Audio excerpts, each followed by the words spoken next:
How that visit was to be acknowledged, what would be necessary, and what might be safest, had been a point of some doubtful consideration. Absolute neglect of the mother and sisters when invited to come would be ingratitude. It must not be, and yet the danger of a renewal of the acquaintance. After much thinking, she could determine on nothing better than Harriet's returning the visit, but in a way that, if they had understanding, should convince them that it was to be only a formal acquaintance.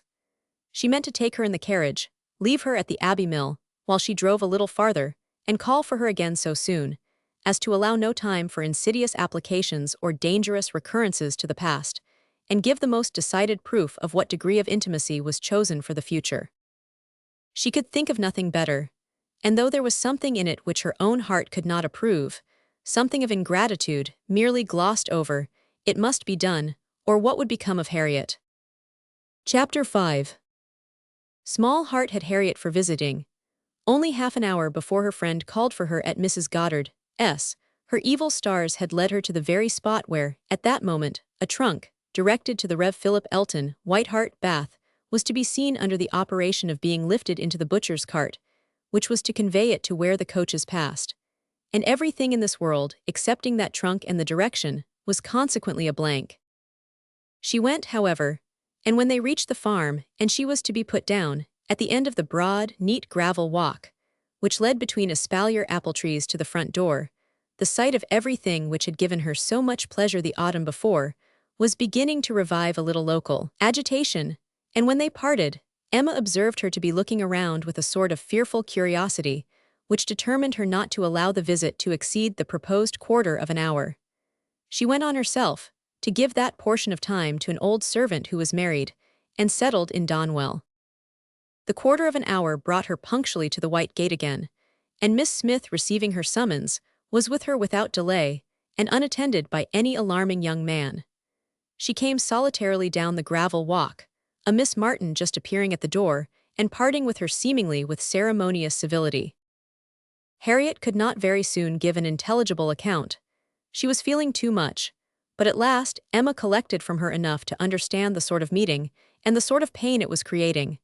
She had seen only Mrs. Martin and the two girls. They had received her doubtingly, if not coolly, and nothing beyond the merest commonplace had been talked almost all the time, till just at last, when Mrs. Martin's saying, all of a sudden, that she thought Miss Smith was grown, had brought on a more interesting subject and a warmer manner. In that very room she had been measured last September with her two friends. There were the penciled marks and memorandums on the wainscot by the window. He had done it. They all seemed to remember the day, the hour, the party, the occasion, to feel the same consciousness, the same regrets, to be ready to return to the same good understanding, and they were just growing again like themselves. Harriet, as Emma must suspect, as ready as the best of them to be cordial and happy, when the carriage reappeared and all was over. The style of the visit and the shortness of it were then felt to be decisive. 14 minutes to be given to those with whom she had thankfully passed 6 weeks not 6 months ago. Emma could not but picture it all, and feel how justly they might resent, how naturally Harriet must suffer. It was a bad business. She would have given a great deal, or endured a great deal, to have had the Martins in a higher rank of life. They were so deserving that a little higher should have been enough, but as it was, how could she have done otherwise? Impossible. She could not repent. They must be separated, but there was a great deal of pain in the process, so much to herself at this time, that she soon felt the necessity of a little consolation, and resolved on going home by way of Randall's to procure it. Her mind was quite sick of Mr. Elton and the Martins. The refreshment of Randall's was absolutely necessary. It was a good scheme, but on driving to the door they heard that neither master nor mistress was at home. They had both been out some time. The man believed they were gone to Hartfield. "This is too bad," cried Emma as they turned away. "And now we shall just miss them, too provoking. I do not know when I have been so disappointed." And she leaned back in the corner to indulge her murmurs or to reason them away, probably a little of both, such being the commonest process of a not ill-disposed mind. Presently the carriage stopped. She looked up. It was stopped by Mr. and Mrs. Weston, who were standing to speak to her. There was instant pleasure in the sight of them, and still greater pleasure was conveyed in sound, for Mr. Weston immediately accosted her with, "How d'ye do, how d'ye do? We have been sitting with your father, glad to see him so well. Frank comes tomorrow. I had a letter this morning. We see him tomorrow by dinner time to a certainty, He is at Oxford today, and he comes for a whole fortnight. I knew it would be so. If he had come at Christmas, he could not have stayed 3 days. I was always glad he did not come at Christmas. Now we are going to have just the right weather for him, fine, dry, settled weather. We shall enjoy him completely. Everything has turned out exactly as we could wish. There was no resisting such news, no possibility of avoiding the influence of such a happy face as Mr. Weston's, confirmed as it all was by the words and the countenance of his wife, fewer and quieter, but not less to the purpose. To know that she thought his coming certain was enough to make Emma consider it so, and sincerely did she rejoice in their joy. It was a most delightful reanimation of exhausted spirits. The worn-out past was sunk in the freshness of what was coming, and in the rapidity of half a moment's thought, she hoped Mr. Elton would now be talked of no more. Mr. Weston gave her the history of the engagements at Enscombe, which allowed his son to answer for having an entire fortnight at his command, as well as the route and the method of his journey. And she listened, and smiled, and congratulated. "I shall soon bring him over to Hartfield," said he at the conclusion. Emma could imagine she saw a touch of the arm at this speech, from his wife. "We had better move on, Mr. Weston," said she. "We are detaining the girls." "Well, well, I am ready." And turning again to Emma, "But you must not be expecting such a very fine young man. You have only had my account, you know. I dare say he is really nothing extraordinary," though his own sparkling eyes at the moment were speaking a very different conviction.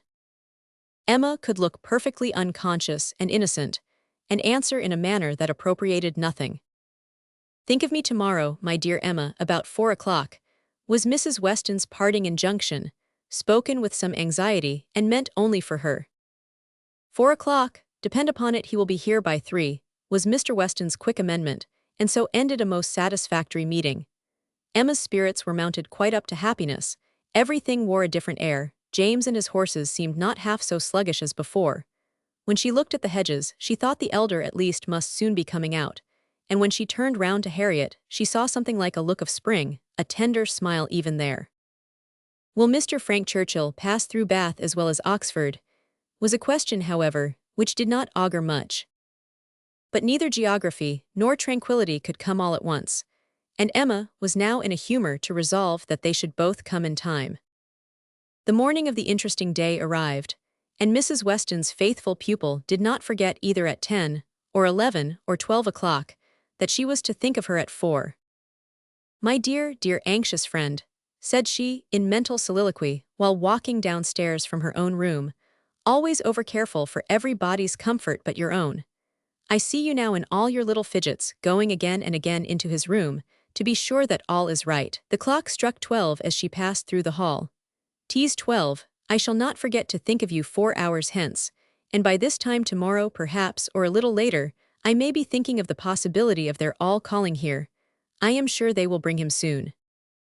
She opened the parlor door, and saw 2 gentlemen sitting with her father, Mr. Weston and his son. They had been arrived only a few minutes, and Mr. Weston had scarcely finished his explanation of Frank's being a day before his time, and her father was yet in the midst of his very civil welcome and congratulations, when she appeared, to have her share of surprise, introduction, and pleasure. The Frank Churchill so long talked of, so high in interest, was actually before her. He was presented to her, and she did not think too much had been said in his praise. He was a very good-looking young man.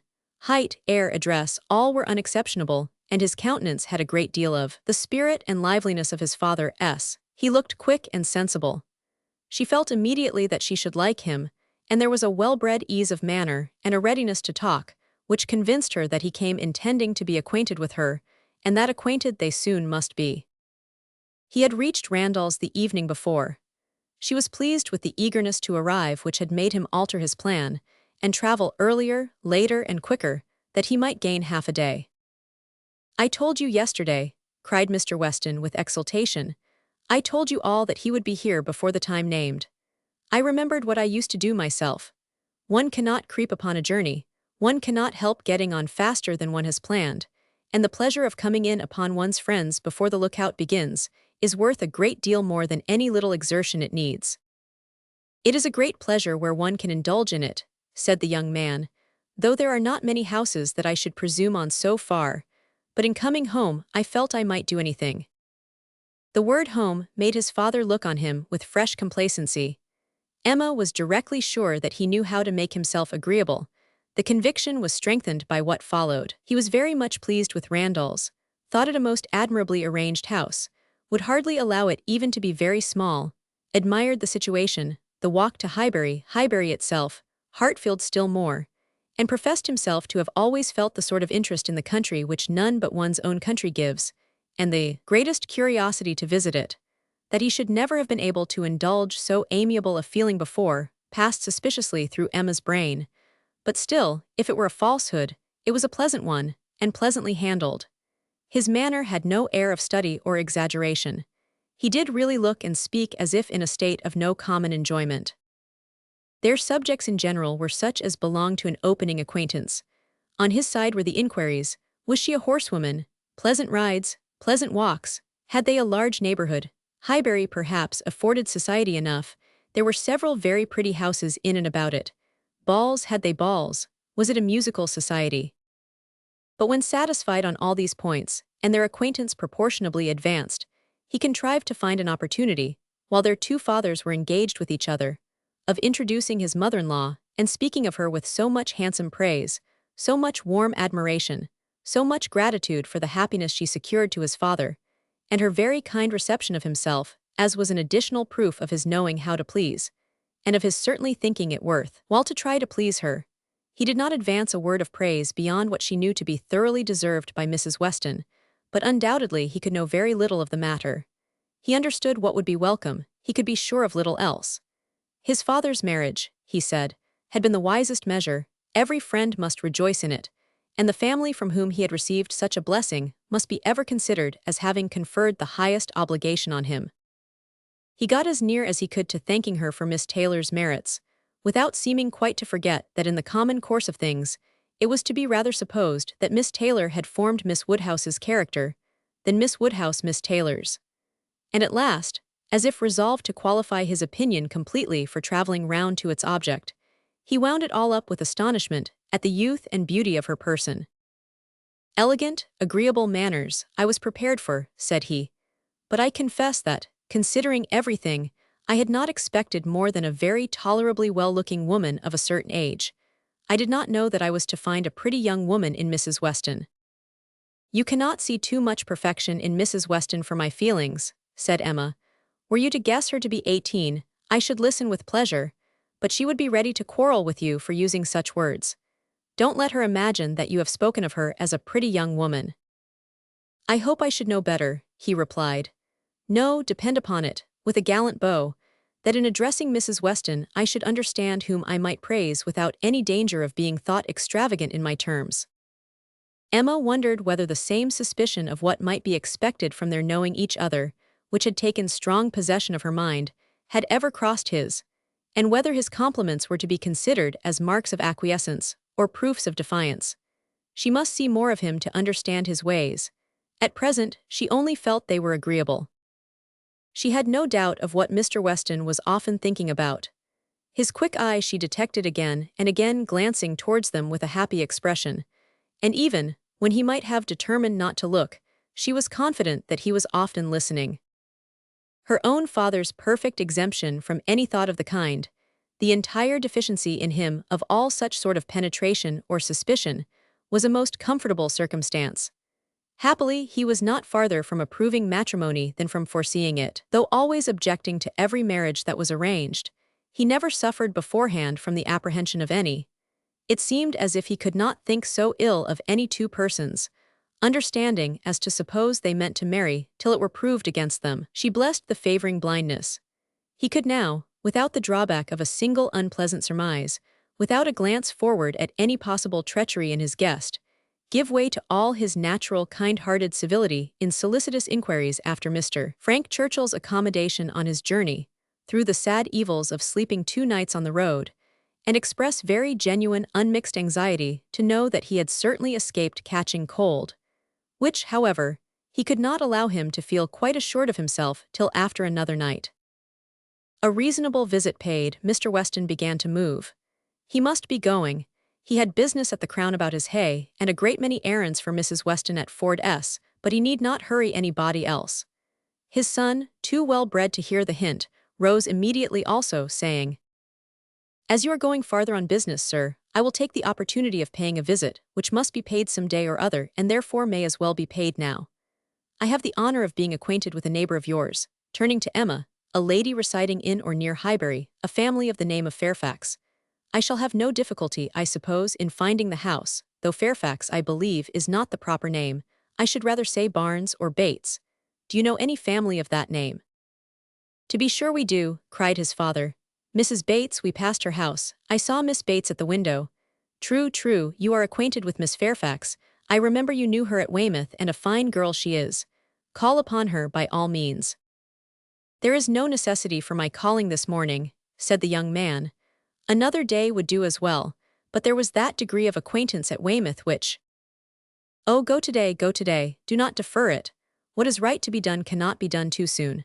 And besides, I must give you a hint, Frank, any want of attention to her here should be carefully avoided. You saw her with the Campbells when she was the equal of every body she mixed with, but here she is with a poor old grandmother who has barely enough to live on. If you do not call early, it will be a slight." The son looked convinced. "I have heard her speak of the acquaintance," said Emma. "She is a very elegant young woman." He agreed to it, but with so quiet a yes, as inclined her almost to doubt his real concurrence. And yet there must be a very distinct sort of elegance for the fashionable world, if Jane Fairfax could be thought only ordinarily gifted with it. "If you were never particularly struck by her manners before," said she, "I think you will today. You will see her to advantage, see her and hear her. No, I am afraid you will not hear her at all, for she has an aunt who never holds her tongue." "You are acquainted with Miss Jane Fairfax, sir, are you?" said Mr. Woodhouse, always the last to make his way in conversation.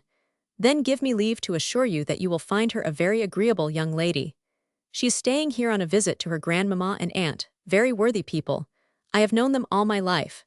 They will be extremely glad to see you, I am sure, and one of my servants shall go with you to show you the way."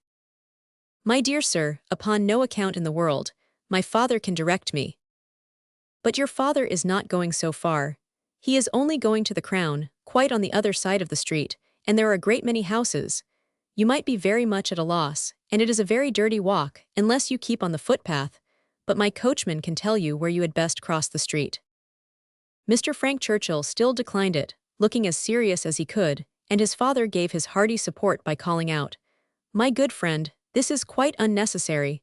Frank knows a puddle of water when he sees it, and as to Mrs. Bates's, he may get there from the Crown in a hop, step, and jump." They were permitted to go alone, and with a cordial nod from one and a graceful bow from the other, the two gentlemen took leave. Emma remained very well pleased with this beginning of the acquaintance, and could now engage to think of them all at Randall's any hour of the day, with full confidence in their comfort. Chapter 6. The next morning brought Mr. Frank Churchill again. He came with Mrs. Weston, to whom and to Highbury he seemed to take very cordially. He had been sitting with her, it appeared, most companionably at home, till her usual hour of exercise, and on being desired to choose their walk, immediately fixed on Highbury. He did not doubt there being very pleasant walks in every direction, but if left to him, he should always choose the same. Highbury, that airy, cheerful, happy-looking Highbury, would be his constant attraction. Highbury, with Mrs. Weston, stood for Hartfield, and she trusted to its bearing the same construction with him.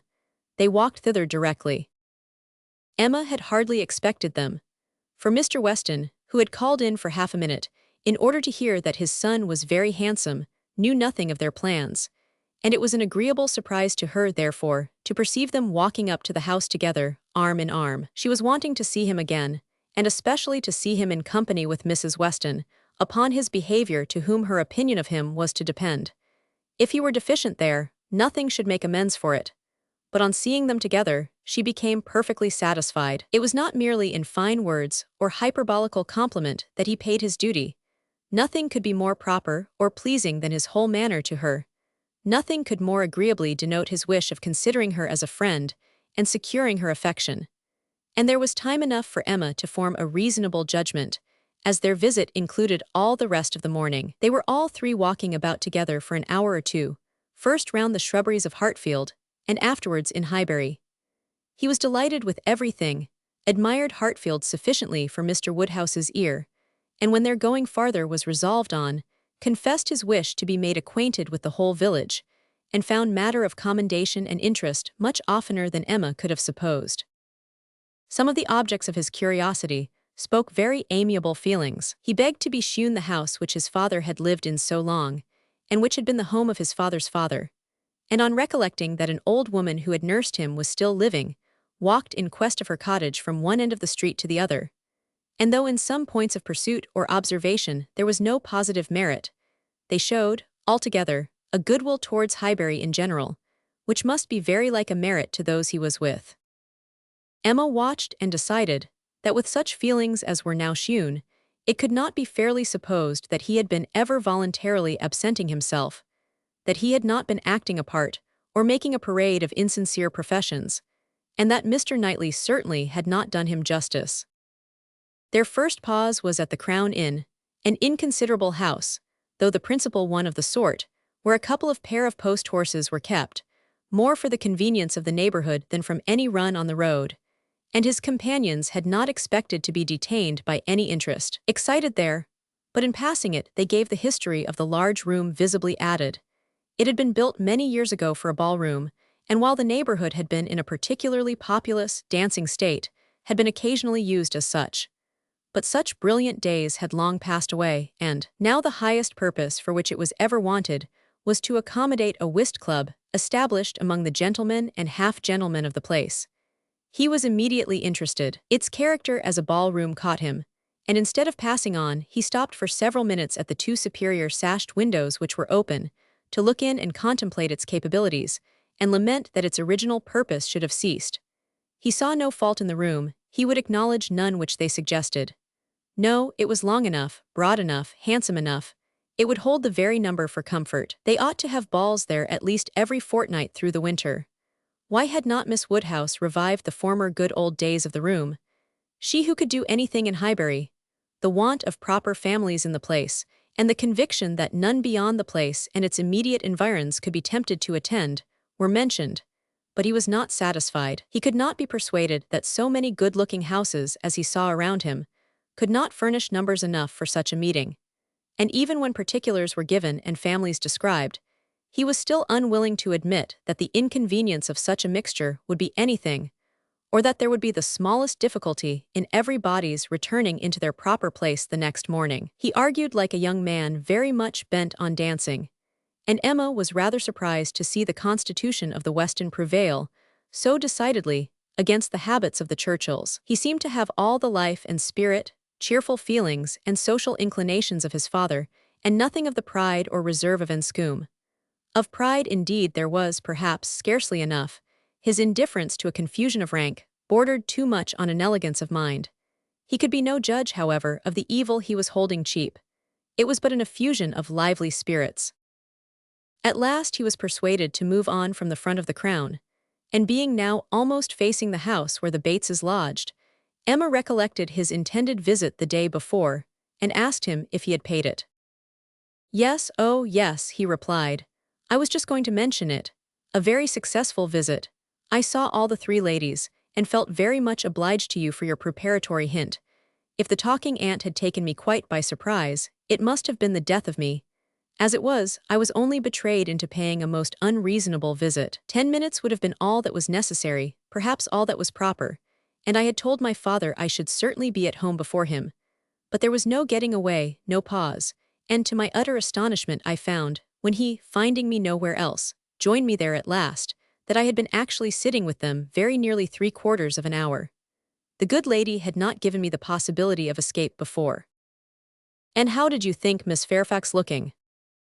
Ill, very ill, that is, if a young lady can ever be allowed to look ill.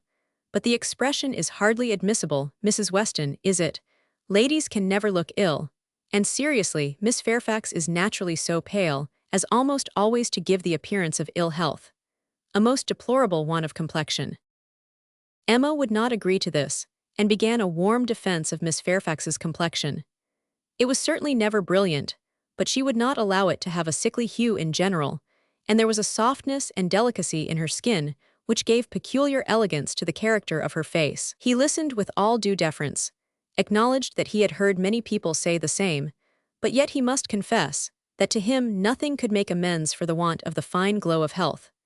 Where features were indifferent, a fine complexion gave beauty to them all, and where they were good, the effect was— fortunately he need not attempt to describe what the effect was. "Well," said Emma, "there is no disputing about taste. At least you admire her except her complexion." He shook his head and laughed. "I cannot separate Miss Fairfax and her complexion." "Did you see her often at Weymouth? Were you often in the same society?" At this moment they were approaching Ford's, and he hastily exclaimed, "Ha! This must be the very shop that everybody attends every day of their lives, as my father informs me. He comes to Highbury himself, he says, 6 days out of the 7, and has always business at Ford's. If it be not inconvenient to you, pray let us go in, that I may prove myself to belong to the place, to be a true citizen of Highbury. I must buy something at Ford's. It will be taking out my freedom. I dare say they sell gloves." "Oh yes, gloves and everything. I do admire your patriotism. You will be adored in Highbury. You were very popular before you came because you were Mr. Weston's son, but lay out half a guinea at Ford's, and your popularity will stand upon your own virtues." They went in, and while the sleek, well-tied parcels of men's beavers and York tan were bringing down and displaying on the counter, he said, "But I beg your pardon, Miss Woodhouse, you were speaking to me, you were saying something at the very moment of this burst of my amor patriae. Do not let me lose it. I assure you the utmost stretch of public fame would not make me amends for the loss of any happiness in private life. I merely asked whether you had known much of Miss Fairfax and her party at Weymouth. And now that I understand your question, I must pronounce it to be a very unfair one. It is always the lady's right to decide on the degree of acquaintance. Miss Fairfax must already have given her account. I shall not commit myself by claiming more than she may choose to allow." "Upon my word, you answer as discreetly as she could do herself. But her account of everything leaves so much to be guessed. She is so very reserved, so very unwilling to give the least information about anybody, that I really think you may say what you like of your acquaintance with her." "May I indeed? Then I will speak the truth, and nothing suits me so well. I met her frequently at Weymouth. I had known the Campbells a little in town, and at Weymouth we were very much in the same set. Colonel Campbell is a very agreeable man, and Mrs. Campbell a friendly, warm-hearted woman. I like them all. You know Miss Fairfax's situation in life, I conclude, what she is destined to be." "Yes," rather hesitatingly, "I believe I do." "You get upon delicate subjects, Emma," said Mrs. Weston smiling. "Remember that I am here. Mr. Frank Churchill hardly knows what to say when you speak of Miss Fairfax's situation in life. I will move a little farther off." "I certainly do forget to think of her," said Emma, "as having ever been anything but my friend and my dearest friend." He looked as if he fully understood and honored such a sentiment. When the gloves were bought and they had quitted the shop again, "Did you ever hear the young lady we were speaking of play?" said Frank Churchill. "Ever hear her?" repeated Emma. "You forget how much she belongs to Highbury. I have heard her every year of our lives since we both began. She plays charmingly." "You think so, do you? I wanted the opinion of someone who could really judge. She appeared to me to play well, that is, with considerable taste, but I know nothing of the matter myself. I am excessively fond of music, but without the smallest skill or right of judging of anybody's performance. I have been used to hear hers admired, and I remember one proof of her being thought to play well. A man, a very musical man, and in love with another woman, engaged to her on the point of marriage, would yet never ask that other woman to sit down to the instrument if the lady in question could sit down instead, never seemed to like to hear one if he could hear the other. That, I thought, in a man of known musical talent was some proof." "Proof indeed," said Emma, highly amused. "Mr. Dickson is very musical, is he? We shall know more about them all in half an hour from you than Miss Fairfax would have vouchsafed in half a year." Yes, Mr. Dickson and Miss Campbell were the persons, and I thought it a very strong proof. Certainly, very strong it was. To own the truth, a great deal stronger than if I had been Miss Campbell would have been at all agreeable to me. I could not excuse a man's having more music than love, more ear than eye, a more acute sensibility to fine sounds than to my feelings. How did Miss Campbell appear to like it? It was her very particular friend, you know. Poor comfort, said Emma, laughing. One would rather have a stranger preferred than one's very particular friend. With a stranger it might not recur again, but the misery of having a very particular friend always at hand to do everything better than one does oneself. Poor Mrs. Dixon. Well, I am glad she is gone to settle in Ireland. You are right. It was not very flattering to Miss Campbell, but she really did not seem to feel it. So much the better or so much the worse. I do not know which, but be it sweetness or be it stupidity in her, quickness of friendship or dullness of feeling, there was one person, I think, who must have felt it, Miss Fairfax herself. She must have felt the improper and dangerous distinction. As to that, I do not. Oh, do not imagine that I expect an account of Miss Fairfax's sensations from you, or from anybody else. They are known to no human being, I guess, but herself. But if she continued to play whenever she was asked by Mr. Dixon, one may guess what one chooses. There appeared such a perfectly good understanding among them all, he began rather quickly, but checking himself, added, however, it is impossible for me to say on what terms they really were, how it might all be behind the scenes. I can only say that there was smoothness outwardly. But you, who have known Miss Fairfax from a child, must be a better judge of her character, and of how she is likely to conduct herself in critical situations than I can be. I have known her from a child, undoubtedly. We have been children and women together, and it is natural to suppose that we should be intimate, that we should have taken to each other whenever she visited her friends. But we never did. I hardly know how it has happened. A little, perhaps, from that wickedness on my side, which was prone to take disgust towards a girl so idolized, and so cried up as she always was, by her aunt and grandmother and all their set. And then, her reserve. I never could attach myself to anyone so completely reserved. It is a most repulsive quality indeed, said he. Oftentimes very convenient, no doubt, but never pleasing. There is safety in reserve, but no attraction. One cannot love a reserved person. Not till the reserve ceases towards oneself, and then the attraction may be the greater. But I must be more in want of a friend, or an agreeable companion, than I have yet been, to take the trouble of conquering anybody's reserve to procure one. Intimacy between Miss Fairfax and me is quite out of the question.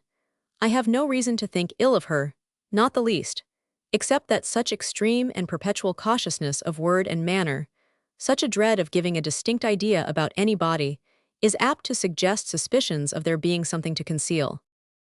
He perfectly agreed with her, and after walking together so long and thinking so much alike, Emma felt herself so well acquainted with him that she could hardly believe it to be only their second meeting. He was not exactly what she had expected, less of the man of the world in some of his notions, less of the spoiled child of fortune, therefore better than she had expected. His ideas seemed more moderate, his feelings warmer. She was particularly struck by his manner of considering Mr. Elton's house, which, as well as the church, he would go and look at, and would not join them in finding much fault with. No, he could not believe it a bad house, not such a house as a man was to be pitied for having. If it were to be shared with the woman he loved, he could not think any man to be pitied for having that house. There must be ample room in it for every real comfort. The man must be a blockhead who wanted more. Mrs. Weston laughed, and said he did not know what he was talking about. Used only to a large house himself, and without ever thinking how many advantages and accommodations were attached to its size, he could be no judge of the privations inevitably belonging to a small one. But Emma, in her own mind, determined that he did know what he was talking about, and that he showed a very amiable inclination to settle early in life, and to marry, from worthy motives. He might not be aware of the inroads on domestic peace to be occasioned by no housekeeper's room, or a bad butler's pantry, but no doubt he did perfectly feel that Enscombe could not make him happy, and that whenever he were attached, he would willingly give up much of wealth to be allowed an early establishment. Chapter 7. Emma's very good opinion of Frank Churchill was a little shaken the following day, by hearing that he was gone off to London, merely to have his hair cut. A sudden freak seemed to have seized him at breakfast, and he had sent for a chaise and set off, intending to return to dinner, but with no more important view that appeared than having his hair cut. There was certainly no harm in his traveling 16 miles twice over on such an errand, but there was an air of foppery and nonsense in it which she could not approve. It did not accord with the rationality of plan, the moderation in expense, or even the unselfish warmth of heart, which she had believed herself to discern in him yesterday. Vanity, extravagance, love of change, restlessness of temper, which must be doing something, good or bad. heedlessness as to the pleasure of his father and Mrs. Weston, indifferent as to how his conduct might appear in general, he became liable to all these charges. His father only called him a coxcomb and thought it a very good story, but that Mrs. Weston did not like it was clear enough by her passing it over as quickly as possible and making no other comment than that all young people would have their little whims. With the exception of this little blot, Emma found that his visit hitherto had given her friend only good ideas of him. Mrs. Weston was very ready to say how attentive and pleasant a companion he made himself, how much she saw to like in his disposition altogether. He appeared to have a very open temper, certainly a very cheerful and lively one. She could observe nothing wrong in his notions, a great deal decidedly right. He spoke of his uncle with warm regard, was fond of talking of him, said he would be the best man in the world if he were left to himself. And though there was no being attached to the aunt, he acknowledged her kindness with gratitude and seemed to mean always to speak of her with respect. This was all very promising, and but for such an unfortunate fancy for having his hair cut, there was nothing to denote him unworthy of the distinguished honor which her imagination had given him. The honor, if not of being really in love with her, of being at least very near it, and saved only by her own indifference, for still her resolution held of never marrying. The honor, in short, of being marked out for her by all their joint acquaintance. Mr. Weston, on his side, added a virtue to the account which must have some weight. He gave her to understand that Frank admired her extremely, thought her very beautiful and very charming, and with so much to be said for him altogether, she found she must not judge him harshly. As Mrs. Weston observed, all young people would have their little whims. There was one person among his new acquaintance in Sarai, not so leniently disposed. In general he was judged, throughout the parishes of Donwell and Highbury, with great candor. Liberal allowances were made for the little excesses of such a handsome young man, one who smiled so often and bowed so well. But there was one spirit among them not to be softened, from its power of censure, by bows or smiles, Mr. Knightley. The circumstance was told him at Hartfield.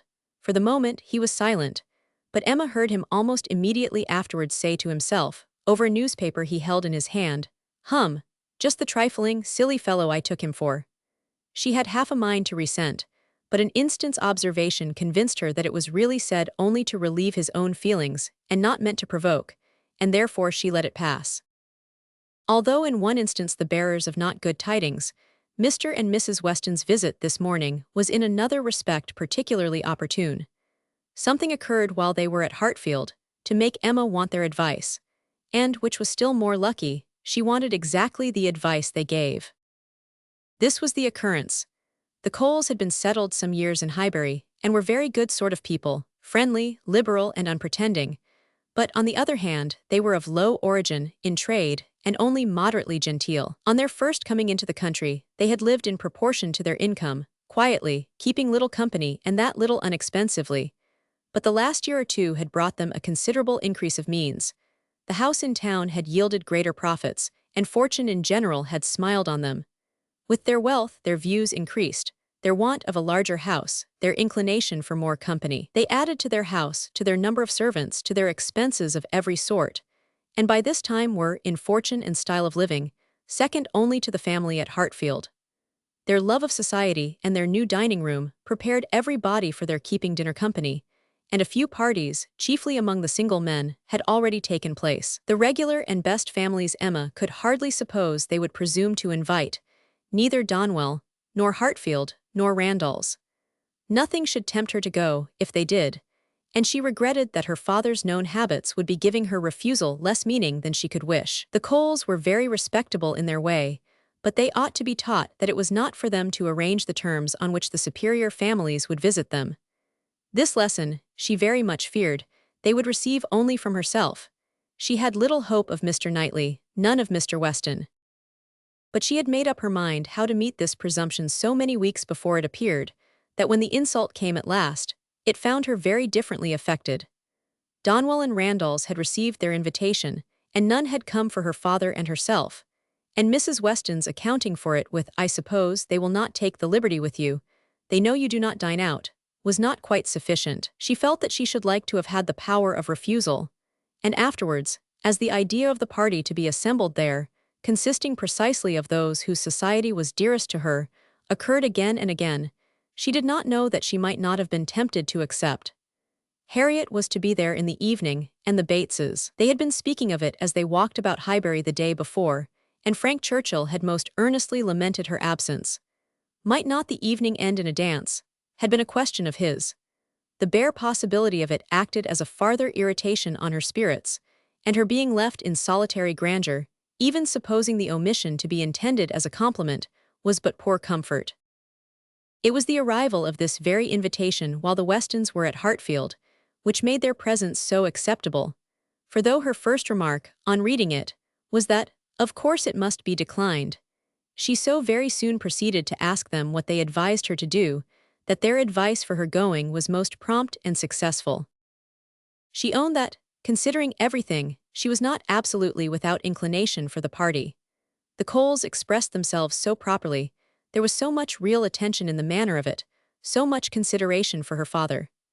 They would have solicited the honor earlier, but had been waiting the arrival of a folding screen from London, which they hoped might keep Mr. Woodhouse from any draught of air, and therefore induce him the more readily to give them the honor of his company. Upon the whole, she was very persuadable, and it being briefly settled among themselves how it might be done without neglecting his comfort, how certainly Mrs. Goddard, if not Mrs. Bates, might be depended on for bearing him company, Mr. Woodhouse was to be talked into an acquiescence of his daughter's going out to dinner on a day now near at hand, and spending the whole evening away from him. As for his going, Emma did not wish him to think it possible. The hours would be too late, and the party too numerous. He was soon pretty well resigned. "I am not fond of dinner visiting," said he. "I never was.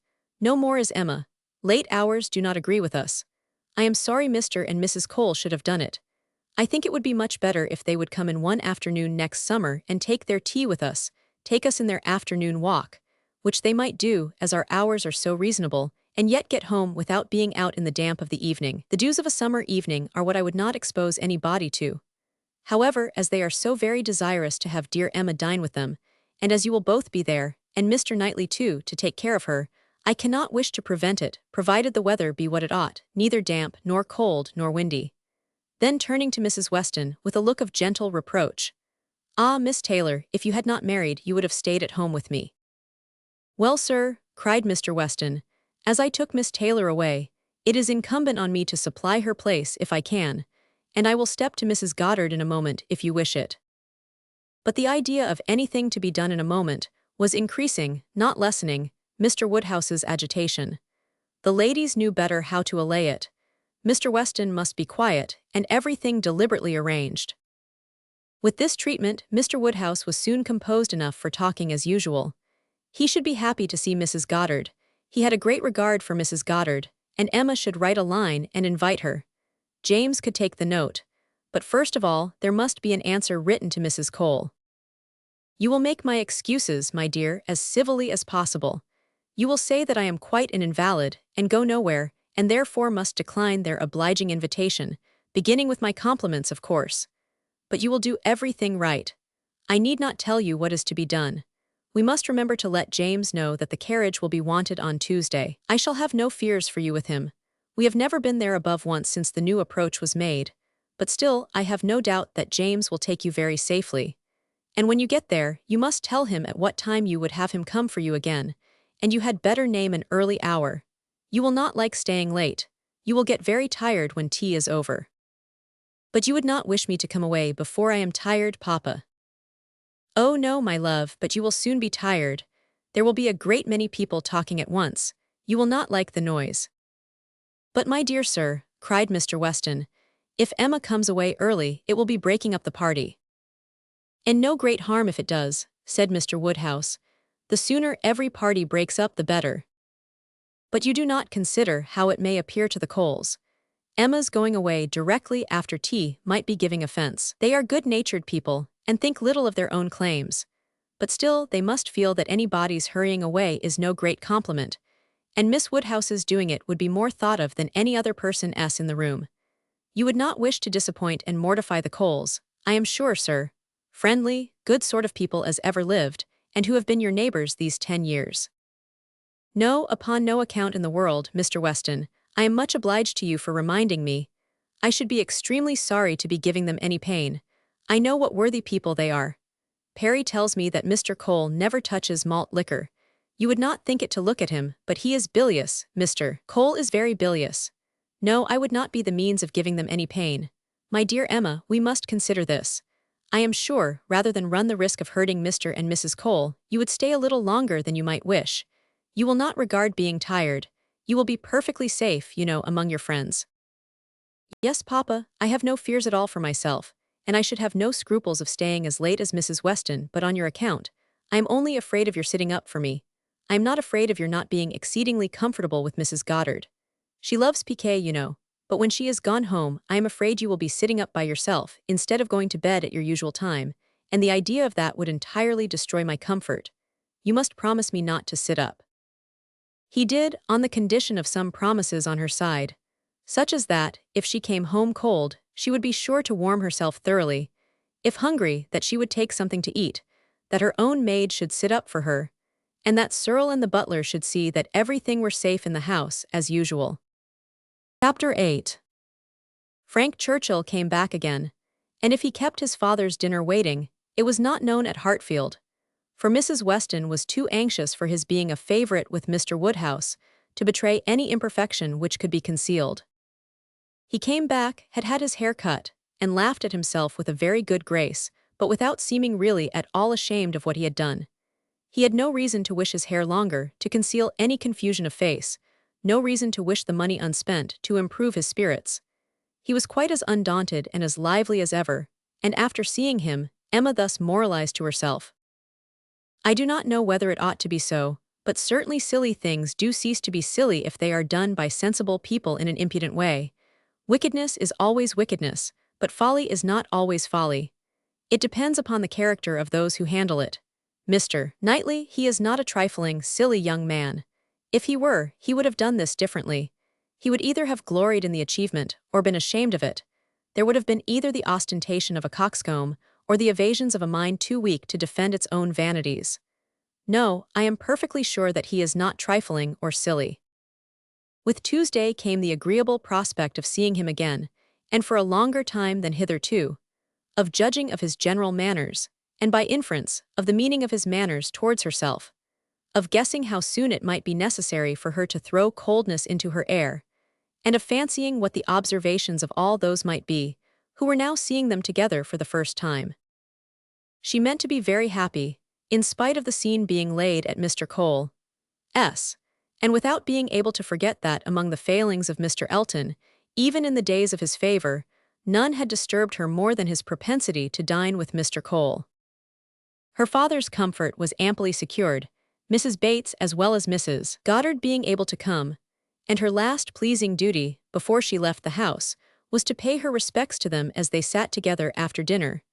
And while her father was fondly noticing the beauty of her dress, to make the two ladies all the amends in her power, by helping them to large slices of cake and full glasses of wine, for whatever unwilling self-denial his care of their constitution might have obliged them to practice during the meal.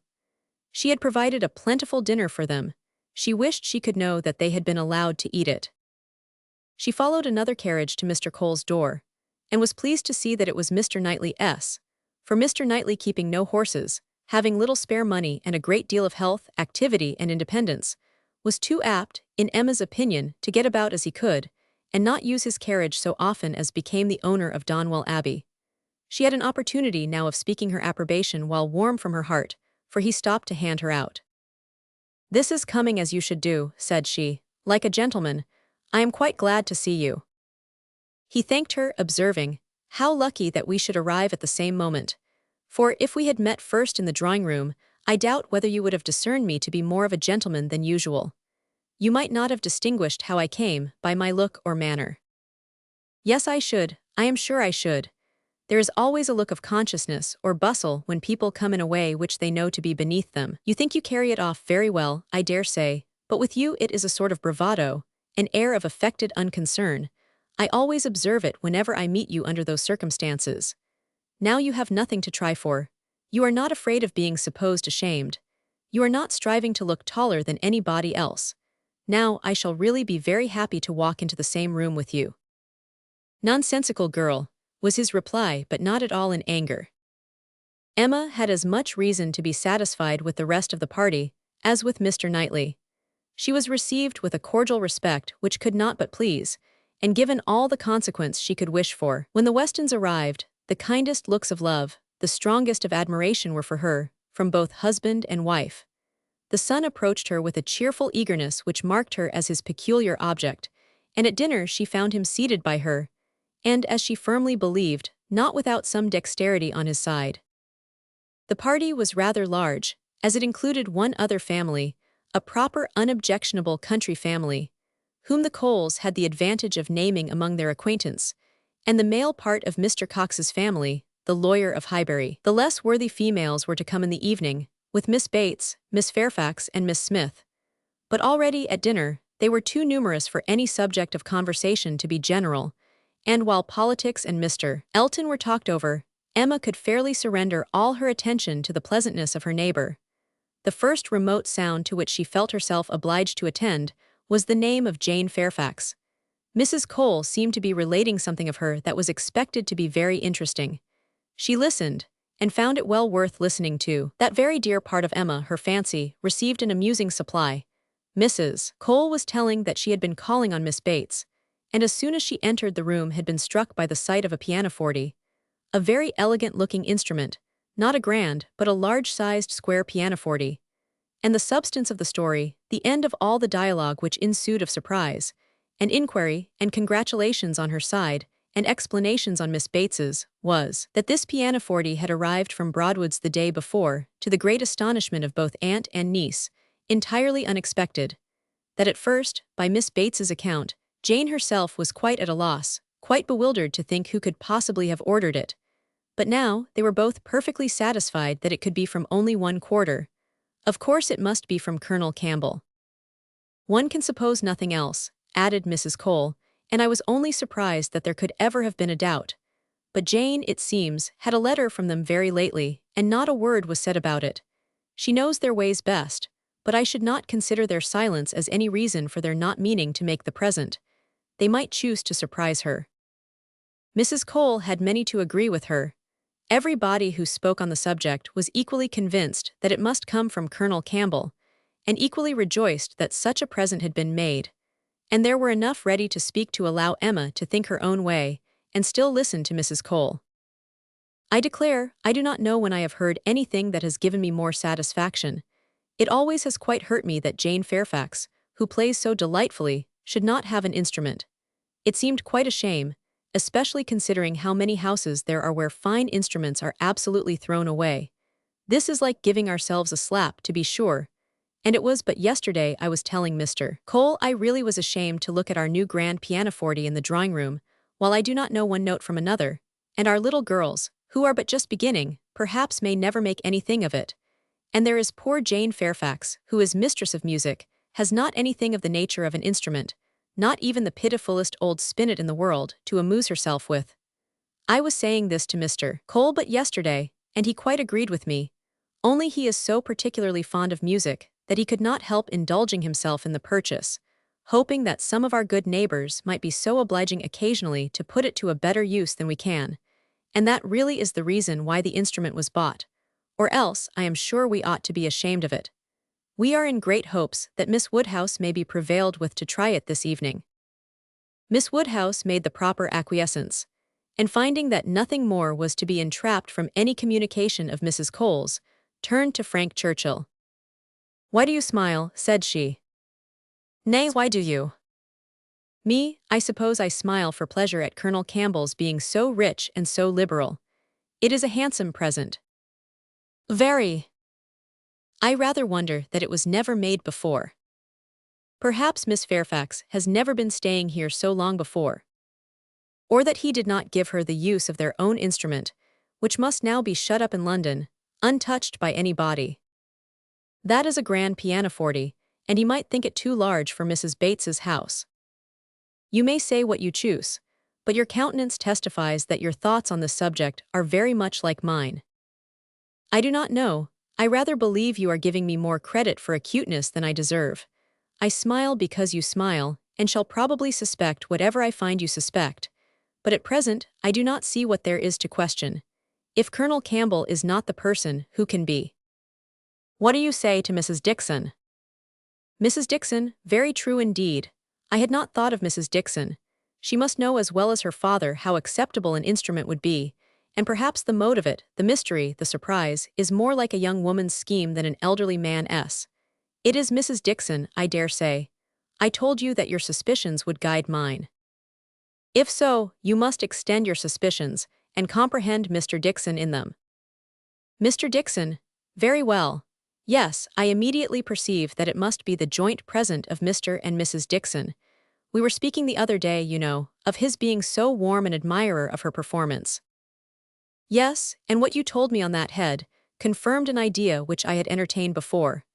I do not mean to reflect upon the good intentions of either Mr. Dixon or Miss Fairfax, but I cannot help suspecting either that, after making his proposals to her friend, he had the misfortune to fall in love with her, or that he became conscious of a little attachment on her side.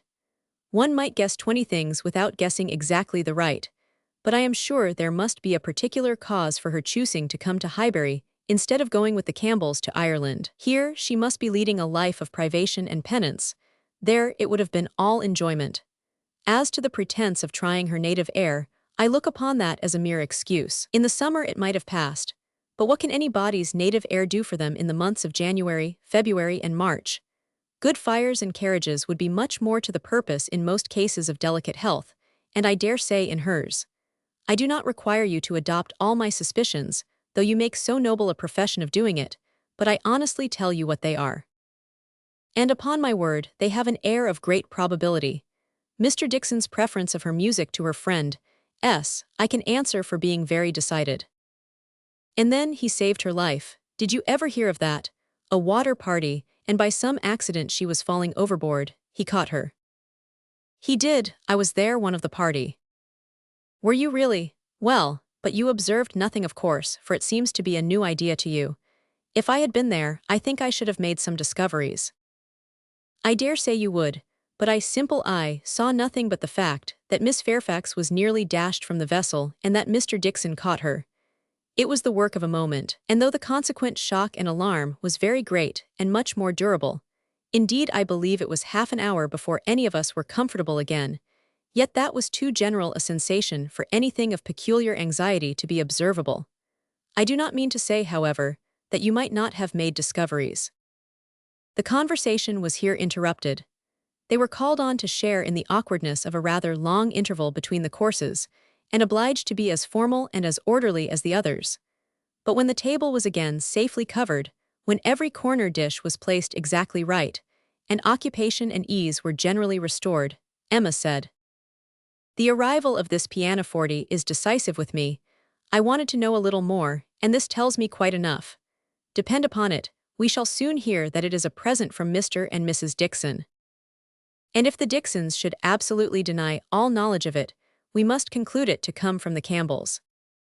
"No, I am sure it is not from the Campbells. Miss Fairfax knows it is not from the Campbells, or they would have been guessed at first. She would not have been puzzled, had she dared fix on them. I may not have convinced you perhaps, but I am perfectly convinced myself that Mr. Dixon is a principal in the business. Indeed you injure me if you suppose me unconvinced. Your reasonings carry my judgment along with them entirely. At first, while I supposed you satisfied that Colonel Campbell was the giver, I saw it only as paternal kindness, and thought it the most natural thing in the world. But when you mentioned Mrs. Dixon, I felt how much more probable that it should be the tribute of warm female friendship. And now I can see it in no other light than as an offering of love." There was no occasion to press the matter farther. The conviction seemed real, he looked as if he felt it. She said no more, other subjects took their turn, and the rest of the dinner passed away. The dessert succeeded, the children came in and were talked to and admired amid the usual rate of conversation. A few clever things said, a few downright silly, but by much the larger proportion neither the one nor the other. Nothing worse than everyday remarks, dull repetitions, old news, and heavy jokes. The ladies had not been long in the drawing-room before the other ladies, in their different divisions, arrived. Emma watched the entree of her own particular little friend, and if she could not exult in her dignity and grace, she could not only love the blooming sweetness and the artless manner, but could most heartily rejoice in that light, cheerful, unsentimental disposition which allowed her so many alleviations of pleasure.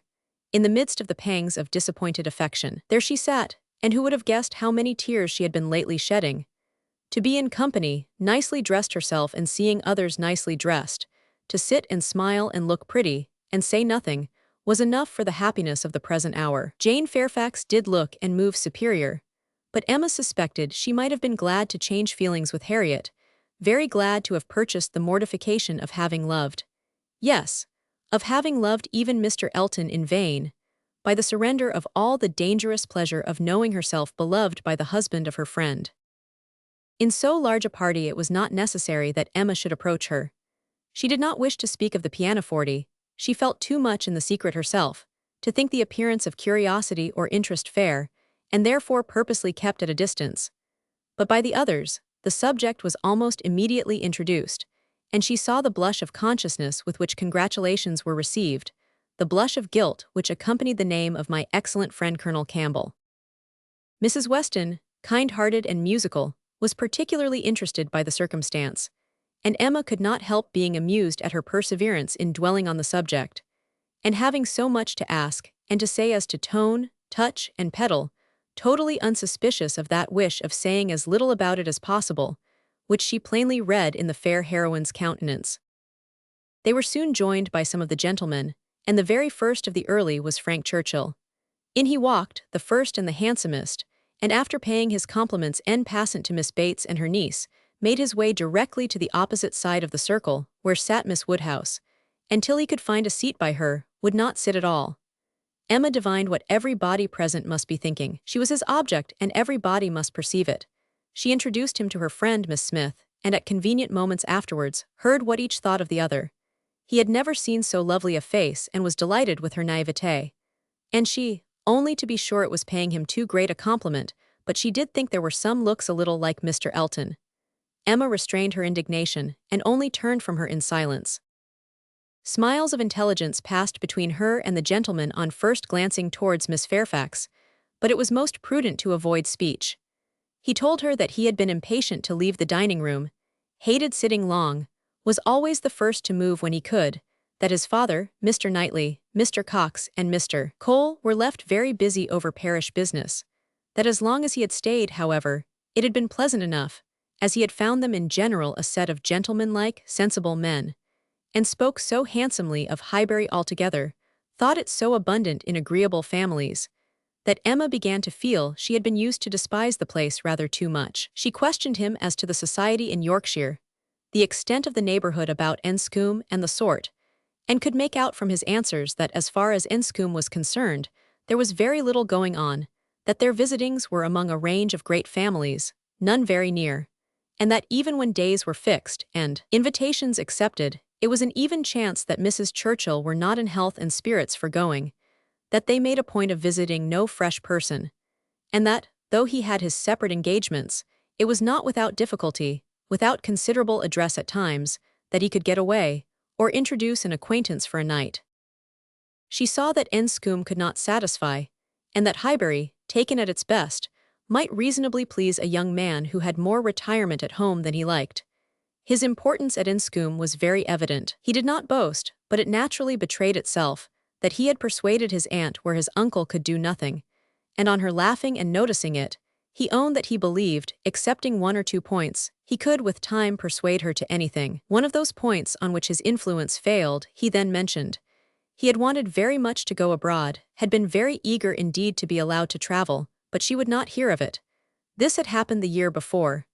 Now, he said, he was beginning to have no longer the same wish. The unpersuadable point, which he did not mention, Emma guessed to be good behavior to his father. "I have made a most wretched discovery," said he after a short pause. "I have been here a week tomorrow half my time, I never knew days fly so fast, a week tomorrow, and I have hardly begun to enjoy myself, but just got acquainted with Mrs. Weston and others. I hate the recollection. Perhaps you may now begin to regret that you spent one whole day, out of so few, in having your hair cut." "No," said he, smiling, "that is no subject of regret at all. I have no pleasure in seeing my friends, unless I can believe myself fit to be seen."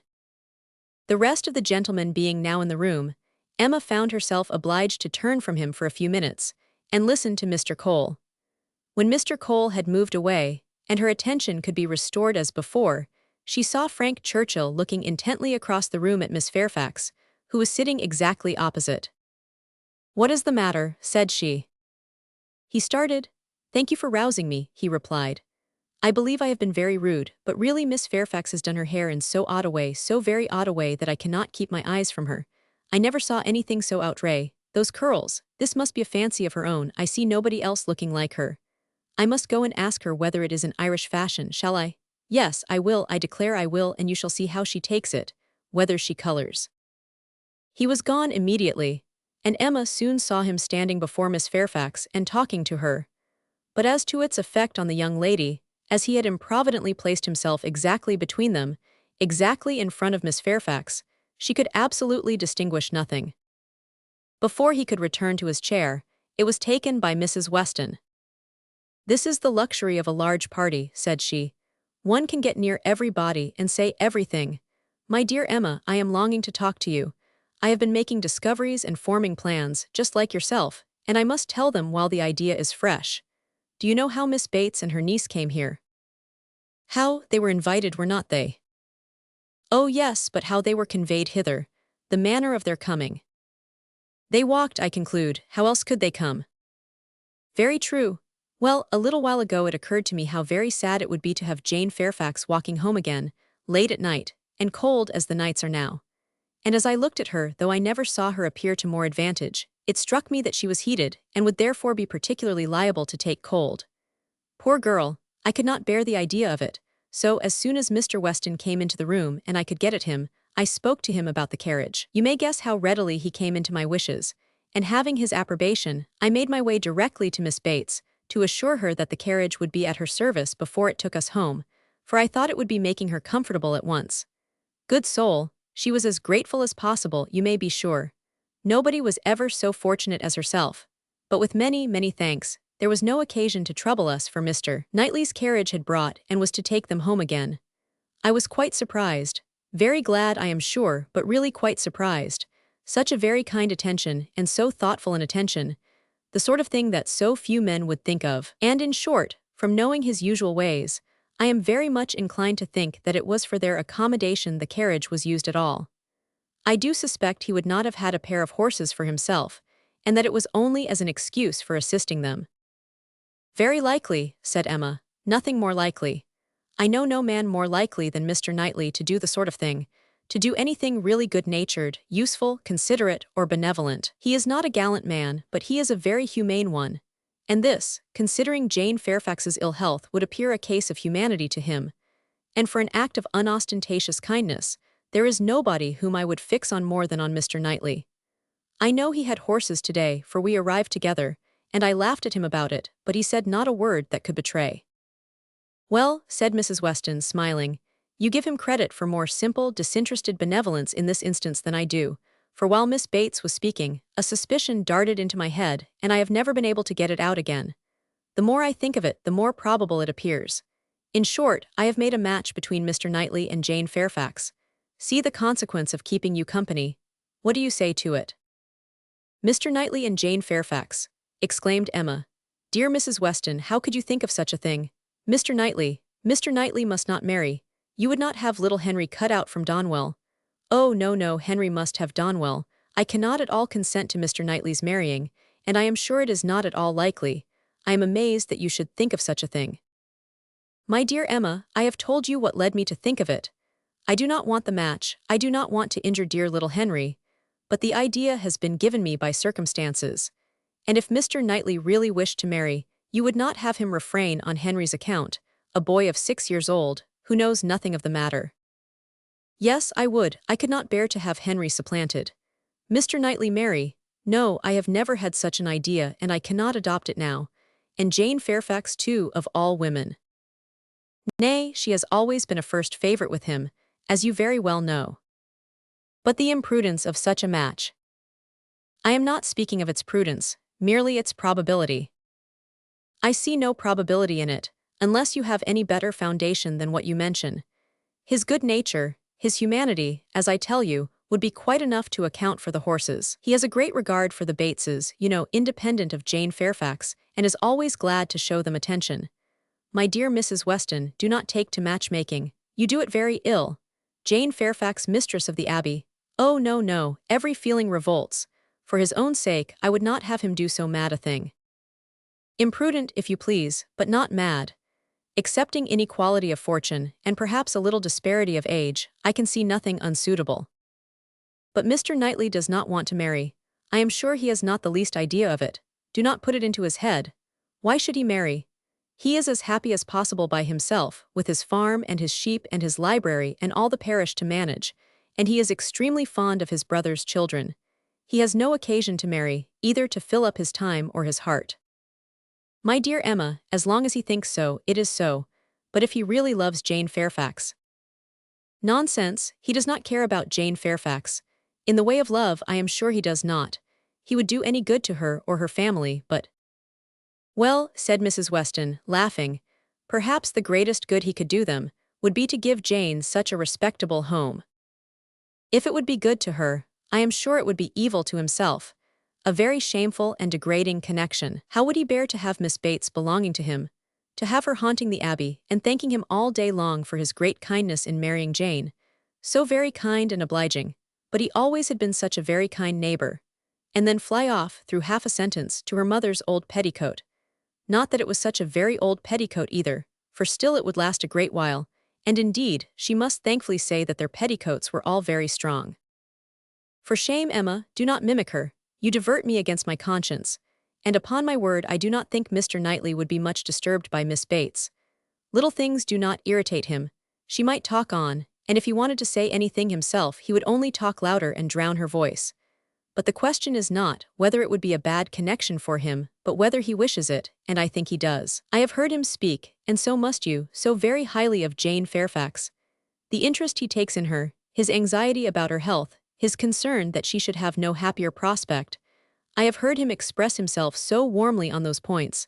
Such an admirer of her performance on the pianoforte, and of her voice. I have heard him say that he could listen to her forever. Oh, and I had almost forgotten one idea that occurred to me, this pianoforte that has been sent here by somebody, though we have all been so well satisfied to consider it a present from the Campbells, may it not be from Mr. Knightley? I cannot help suspecting him. I think he is just the person to do it, even without being in love. Then it can be no argument to prove that he is in love. But I do not think it is at all a likely thing for him to do. Mr. Knightley does nothing mysteriously. I have heard him lamenting her having no instrument repeatedly, oftener than I should suppose such a circumstance would, in the common course of things, occur to him. Very well, and if he had intended to give her one, he would have told her so. There might be scruples of delicacy, my dear Emma. I have a very strong notion that it comes from him. I am sure he was particularly silent when Mrs. Cole told us of it at dinner. You take up an idea, Mrs. Weston, and run away with it, as you have many a time reproached me with doing. I see no sign of attachment. I believe nothing of the pianoforte, and proof only shall convince me that Mr. Knightley has any thought of marrying Jane Fairfax. They combated the point some time longer in the same way, Emma rather gaining ground over the mind of her friend, for Mrs. Weston was the most used of the two to yield, till a little bustle in the room showed them that tea was over and the instrument in preparation.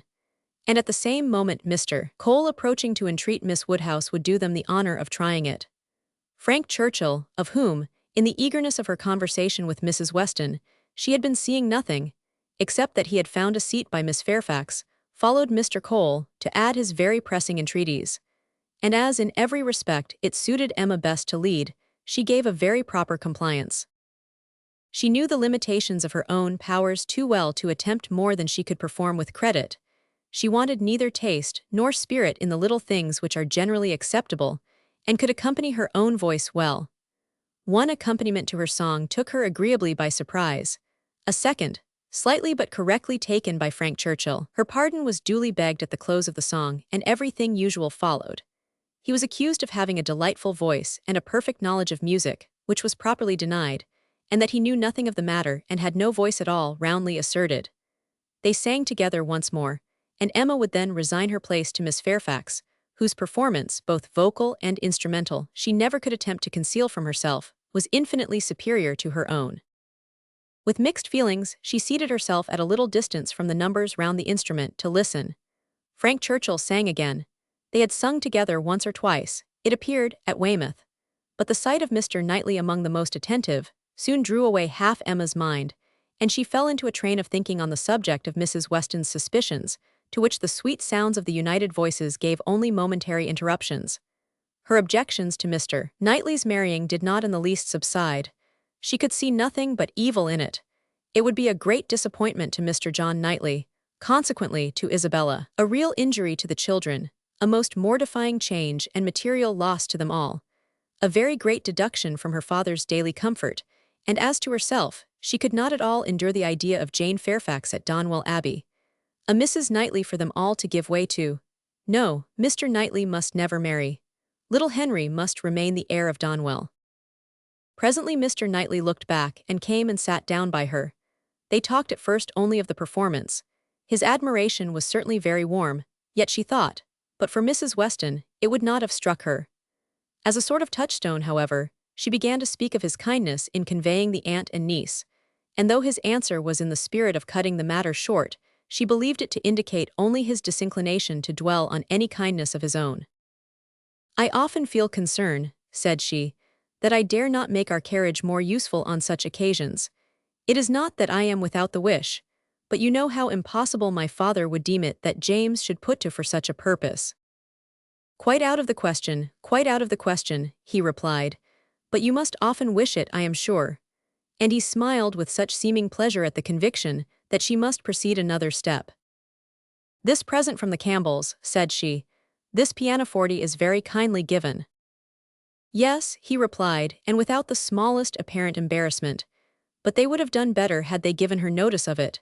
Surprises are foolish things, the pleasure is not enhanced, and the inconvenience is often considerable. I should have expected better judgment in Colonel Campbell." From that moment, Emma could have taken her oath that Mr. Knightley had had no concern in giving the instrument. But whether he were entirely free from peculiar attachment, whether there were no actual preference, remained a little longer doubtful. Towards the end of Jane's second song, her voice grew thick. "That will do," said he when it was finished, thinking aloud. "You have sung quite enough for one evening, now be quiet." Another song, however, was soon begged for. One more. They would not fatigue Miss Fairfax on any account and would only ask for one more. And Frank Churchill was heard to say, "I think you could manage this without effort. The first part is so very trifling. The strength of the song falls on the second." Mr. Knightley grew angry. "That fellow," said he indignantly, "thinks of nothing but showing off his own voice. This must not be." And touching Miss Bates, who at that moment passed near, "Miss Bates, are you mad, to let your niece sing herself hoarse in this manner? Go and interfere. They have no mercy on her." Miss Bates, in her real anxiety for Jane, could hardly stay even to be grateful, before she stepped forward and put an end to all farther singing. Here ceased the concert part of the evening, for Miss Woodhouse and Miss Fairfax were the only young lady performers. But soon, within 5 minutes, the proposal of dancing, originating nobody exactly knew where, was so effectually promoted by Mr. and Mrs. Cole that everything was rapidly clearing away to give proper space. Mrs. Weston, capital in her country dances, was seated and beginning an irresistible waltz, and Frank Churchill, coming up with most becoming gallantry to Emma, had secured her hand and led her up to the top. While waiting till the other young people could pair themselves off, Emma found time, in spite of the compliments she was receiving on her voice and her taste, to look about and see what became of Mr. Knightley. This would be a trial. He was no dancer in general. If he were to be very alert in engaging Jane Fairfax now, it might augur something. There was no immediate appearance. No, he was talking to Mrs. Cole, he was looking on unconcerned, Jane was asked by somebody else, and he was still talking to Mrs. Cole. Emma had no longer an alarm for Henry, his interest was yet safe, and she led off the dance with genuine spirit and enjoyment. Not more than 5 couple could be mustered, but the rarity and the suddenness of it made it very delightful, and she found herself well matched in a partner. They were a couple worth looking at. 2 dances, unfortunately, were all that could be allowed. It was growing late, and Miss Bates became anxious to get home, on her mother's account. After some attempts, therefore, to be permitted to begin again, they were obliged to thank Mrs. Weston, look sorrowful, and have done. Perhaps it is as well, said Frank Churchill, as he attended Emma to her carriage. I must have asked Miss Fairfax, and her languid dancing would not have agreed with me after yours. Chapter 9. Emma did not repent her condescension in going to the Coles. The visit afforded her many pleasant recollections the next day, and all that she might be supposed to have lost on the side of dignified seclusion must be amply repaid in the splendor of popularity. She must have delighted the Coles, worthy people who deserved to be made happy, and left a name behind her that would not soon die away. Perfect happiness, even in memory, is not common, and there were 2 points on which she was not quite easy. She doubted whether she had not transgressed the duty of woman by woman in betraying her suspicions of Jane Fairfax's feelings to Frank Churchill. It was hardly right, but it had been so strong an idea that it would escape her, and his submission to all that she told was a compliment to her penetration, which made it difficult for her to be quite certain that she ought to have held her tongue. The other circumstance of regret related also to Jane Fairfax, and there she had no doubt. She did unfeignedly and unequivocally regret the inferiority of her own playing and singing. She did most heartily grieve over the idleness of her childhood, and sat down and practiced vigorously an hour and a half. She was then interrupted by Harriet's coming in, and if Harriet's praise could have satisfied her, she might soon have been comforted. "Oh, if I could but play as well as you and Miss Fairfax." "Don't class us together, Harriet. My playing is no more like hers than a lamp is like sunshine." "Oh dear, I think you play the best of the two. I think you play quite as well as she does. I am sure I had much rather hear you. Everybody last night said how well you played." Those who knew anything about it must have felt the difference. "The truth is, Harriet, that my playing is just good enough to be praised, but Jane Fairfax's is much beyond it." "Well, I always shall think that you play quite as well as she does, or that if there is any difference nobody would ever find it out. Mr. Cole said how much taste you had, and Mr. Frank Churchill talked a great deal about your taste, and that he valued taste much more than execution." "Ah, but Jane Fairfax has them both, Harriet." "Are you sure? I saw she had execution, but I did not know she had any taste. Nobody talked about it, and I hate Italian singing. There is no understanding a word of it. Besides, if she does play so very well, you know, it is no more than she is obliged to do, because she will have to teach. The Coxes were wondering last night whether she would get into any great family. How did you think the Coxes looked?" "Just as they always do, very vulgar." "They told me something," said Harriet rather hesitatingly, "but it is nothing of any consequence." Emma was obliged to ask what they had told her, though fearful of its producing Mr. Elton. "They told me that Mr. Martin dined with them last Saturday." "So?" "He came to their father upon some business, and he asked him to stay to dinner." "So?" "They talked a great deal about him, especially Anne Cox. I do not know what she meant, but she asked me if I thought I should go and stay there again next summer. She meant to be impertinently curious, just as such an Anne Cox should be. She said he was very agreeable the day he dined there. He sat by her at dinner. Miss Nash thinks either of the Coxes would be very glad to marry him." "Very likely. I think they are, without exception, the most vulgar girls in Highbury." Harriet had business at Ford's. Emma thought it most prudent to go with her. Another accidental meeting with the Martins was possible, and in her present state would be dangerous. Harriet, tempted by everything and swayed by half a word, was always very long at a purchase, and while she was still hanging over muslins and changing her mind, Emma went to the door for amusement. Much could not be hoped from the traffic of even the busiest part of Highbury. Mr. Perry walking hastily by, Mr. William Cox letting himself in at the office door, Mr. Cole's carriage horses returning from exercise, or a stray letter boy on an obstinate mule, were the liveliest objects she could presume to expect, and when her eyes fell only on the butcher with his tray, a tidy old woman traveling homewards from shop with her full basket, 2 curs quarreling over a dirty bone, and a string of dawdling children round the baker's little bow window eyeing the gingerbread, she knew she had no reason to complain, and was amused enough, quite enough still to stand at the door. A mind lively and at ease can do with seeing nothing, and can see nothing that does not answer. She looked down the Randalls Road. The scene enlarged, 2 persons appeared, Mrs. Weston and her son-in-law. They were walking into Highbury, to Hartfield of course. They were stopping, however, in the first place at Mrs. Bates's, whose house was a little nearer Randall's than Ford's, and had all but knocked, when Emma caught their eye. Immediately they crossed the road and came forward to her, and the agreeableness of yesterday's engagement seemed to give fresh pleasure to the present meeting. Mrs. Weston informed her that she was going to call on the Bateses in order to hear the new instrument. "For my companion tells me," said she, "that I absolutely promised Miss Bates last night that I would come this morning. I was not aware of it myself. I did not know that I had fixed a day, but as he says I did, I am going now. And while Mrs. Weston pays her visit, I may be allowed, I hope," said Frank Churchill, "to join your party and wait for her at Hartfield, if you are going home." Mrs. Weston was disappointed. "I thought you meant to go with me. They would be very much pleased." "Me, I should be quite in the way, but perhaps I may be equally in the way here. Miss Woodhouse looks as if she did not want me. My aunt always sends me off when she is shopping. She says I fidget her to death, and Miss Woodhouse looks as if she could almost say the same.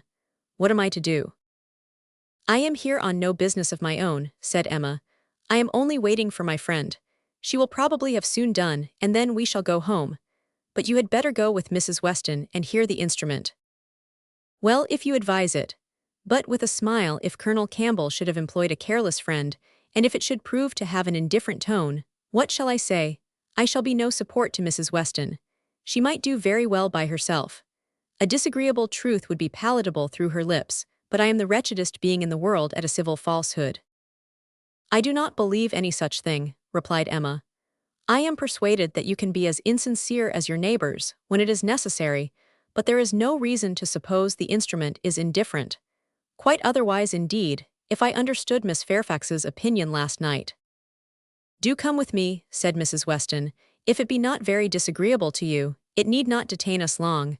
We will go to Hartfield afterwards. We will follow them to Hartfield. I really wish you to call with me.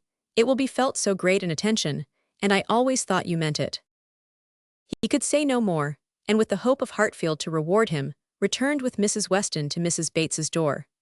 Emma watched them in, and then joined Harriet at the interesting counter, trying, with all the force of her own mind, to convince her that if she wanted plain muslin it was of no use to look at figured, and that a blue ribbon, be it ever so beautiful, would still never match her yellow pattern. At last it was all settled, even to the destination of the parcel. "Should I send it to Mrs. Goddard's, ma'am?" asked Mrs. Ford. "Yes, no, yes, to Mrs. Goddard's. Only my pattern gown is at Hartfield. No, you shall send it to Hartfield if you please. But then Mrs. Goddard will want to see it. And I could take the pattern gown home any day, but I shall want the ribbon directly, so it had better go to Hartfield, at least the ribbon. You could make it into 2 parcels, Mrs. Ford, could not you?" "It is not worth while, Harriet, to give Mrs. Ford the trouble of 2 parcels. "No more it is." "No trouble in the world, ma'am," said the obliging Mrs. Ford. "Oh, but indeed I would much rather have it only in one. Then, if you please, you shall send it all to Mrs. Goddard's. I do not know, no, I think, Miss Woodhouse, I may just as well have it sent to Hartfield, and take it home with me at night. What do you advise?" "That you do not give another half-second to the subject. To Hartfield, if you please, Mrs. Ford." "Aye, that will be much best," said Harriet, quite satisfied. "I should not at all like to have it sent to Mrs. Goddard's." Voices approached the shop, or rather one voice and 2 ladies. Mrs. Weston and Miss Bates met them at the door. "My dear Miss Woodhouse," said the latter, "I am just run across to entreat the favor of you to come and sit down with us a little while, and give us your opinion of our new instrument, you and Miss Smith. How do you do, Miss Smith?" "Very well, I thank you." And I begged Mrs. Weston to come with me, that I might be sure of succeeding. "I hope Mrs. Bates and Miss Fairfax are." "Very well, I am much obliged to you. My mother is delightfully well, and Jane caught no cold last night. How is Mr. Woodhouse? I am so glad to hear such a good account. Mrs. Weston told me you were here." "Oh then," said I must run across. I am sure Miss Woodhouse will allow me just to run across and entreat her to come in. My mother will be so very happy to see her, and now we are such a nice party she cannot refuse." "Aye, pray do," said Mr. Frank Churchill. "Miss Woodhouse's opinion of the instrument will be worth having." "But," said I shall be more sure of succeeding if one of you will go with me." "Oh," said he, "wait half a minute till I have finished my job. For, would you believe it, Miss Woodhouse, there he is, in the most obliging manner in the world, fastening in the rivet of my mother's spectacles. The rivet came out, you know, this morning. So very obliging, for my mother had no use of her spectacles, could not put them on. And by the by, every body ought to have 2 pair of spectacles, they should indeed. Jane said so. I meant to take them over to John Saunders the first thing I did, but something or other hindered me all the morning. First one thing, then another, there is no saying what, you know. At one time Patty came to say she thought the kitchen chimney wanted sweeping. Oh, said I, Patty, do not come with your bad news to me. Here is the rivet of your mistress's spectacles out. Then the baked apples came home. Mrs. Wallis sent them by her boy. They are extremely civil and obliging to us, the Wallises, always. I have heard some people say that Mrs. Wallis can be uncivil and give a very rude answer, but we have never known anything but the greatest attention from them. And it cannot be for the value of our custom now, for what is our consumption of bread, you know, only 3 of us. Besides, dear Jane at present, and she really eats nothing, makes such a shocking breakfast, you would be quite frightened if you saw it. I dare not let my mother know how little she eats, so I say one thing and then I say another, and it passes off. But about the middle of the day she gets hungry, and there is nothing she likes so well as these baked apples, and they are extremely wholesome, for I took the opportunity the other day of asking Mr. Perry. I happened to meet him in the street. Not that I had any doubt before, I have so often heard Mr. Woodhouse recommend a baked apple. I believe it is the only way that Mr. Woodhouse thinks the fruit thoroughly wholesome. We have apple dumplings, however, very often. Patty makes an excellent apple dumpling. Well, Mrs. Weston, you have prevailed, I hope, and these ladies will oblige us. Emma would be very happy to wait on Mrs. Bates and see, and they did at last move out of the shop, with no farther delay from Miss Bates then. How do you do, Mrs. Ford? I beg your pardon. I did not see you before. I hear you have a charming collection of new ribbons from town. Jane came back delighted yesterday. Thank ye, the gloves do very well, only a little too large about the wrist, but Jane is taking them in. What was I talking of? Said she, beginning again when they were all in the street. Emma wondered on what, of all the medley, she would fix. I declare I cannot recollect what I was talking of. Oh, my mother's spectacles, so very obliging of Mr. Frank Churchill. Oh, said he, I do think I can fasten the rivet. I like a job of this kind excessively, which you know showed him to be so very. Indeed, I must say that, much as I had heard of him before and much as I had expected, he very far exceeds anything. I do congratulate you, Mrs. Weston, most warmly. He seems everything the fondest parent could. Oh, said he, I can fasten the rivet. I like a job of that sort excessively. I never shall forget his manner. And when I brought out the baked apples from the closet and hoped our friends would be so very obliging as to take some, oh, said he directly, there is nothing in the way of fruit half so good, and these are the finest-looking home-baked apples I ever saw in my life. That, you know, was so very, and I am sure, by his manner, it was no compliment. Indeed, they are very delightful apples, and Mrs. Wallis does them full justice. Only we do not have them baked more than twice, and Mr. Woodhouse made us promise to have them done 3 times. But Miss Woodhouse will be so good as not to mention it. The apples themselves are the very finest sort for baking, beyond a doubt, all from Donwell, some of Mr. Knightley's most liberal supply. He sends us a sack every year, and certainly there never was such a keeping apple anywhere as one of his trees. I believe there is 2 of them. My mother says the orchard was always famous in her younger days. But I was really quite shocked the other day, for Mr. Knightley called one morning, and Jane was eating these apples, and we talked about them and said how much she enjoyed them, and he asked whether we were not got to the end of our stock. I am sure you must be, said he, and I will send you another supply, for I have a great many more than I can ever use. William Larkins let me keep a larger quantity than usual this year. I will send you some more before they get good for nothing. So I begged he would not, for really as to ours being gone, I could not absolutely say that we had a great many left, it was but half a dozen indeed, but they should be all kept for Jane, and I could not at all bear that he should be sending us more, so liberal as he had been already, and Jane said the same. And when he was gone, she almost quarreled with me. No, I should not say quarreled, for we never had a quarrel in our lives, but she was quite distressed that I had owned the apples were so nearly gone. She wished I had made him believe we had a great many left. Oh, said I, my dear, I did say as much as I could. However, the very same evening William Larkins came over with a large basket of apples, the same sort of apples, a bushel at least, and I was very much obliged, and went down and spoke to William Larkins and said everything, as you may suppose. William Larkins is such an old acquaintance, I am always glad to see him. But however, I found afterwards from Patty that William said it was all the apples of that sort his master had. He had brought them all, and now his master had not one left to bake or boil. William did not seem to mind it himself. He was so pleased to think his master had sold so many. For William, thinks more of his master's profit than anything. But Mrs. Hodges, he said, was quite displeased at their being all sent away. She could not bear that her master should not be able to have another apple tart this spring. He told Patty this, but bid her not mind it, and be sure not to say anything to us about it, for Mrs. Hodges would be cross sometimes, and as long as so many sacks were sold, it did not signify who ate the remainder. And so Patty told me, and I was excessively shocked indeed. I would not have Mr. Knightley know anything about it for the world. He would be so very. I wanted to keep it from Jane's knowledge, but unluckily I had mentioned it before I was aware. Miss Bates had just done as Patty opened the door, and her visitors walked upstairs without having any regular narration to attend to, pursued only by the sounds of her desultory goodwill. "Pray take care, Mrs. Weston, there is a step at the turning. Pray take care, Miss Woodhouse, ours is rather a dark staircase, rather darker and narrower than one could wish. Miss Smith, pray take care. Miss Woodhouse, I am quite concerned, I am sure you hit your foot. Miss Smith, the step at the turning." Chapter 10. The appearance of the little sitting room as they entered was tranquility itself. Mrs. Bates, deprived of her usual employment, slumbering on one side of the fire, Frank Churchill at a table near her, most deedily occupied about her spectacles, and Jane Fairfax, standing with her back to them, intent on her pianoforte. Busy as he was, however, the young man was yet able to show a most happy countenance on seeing Emma again.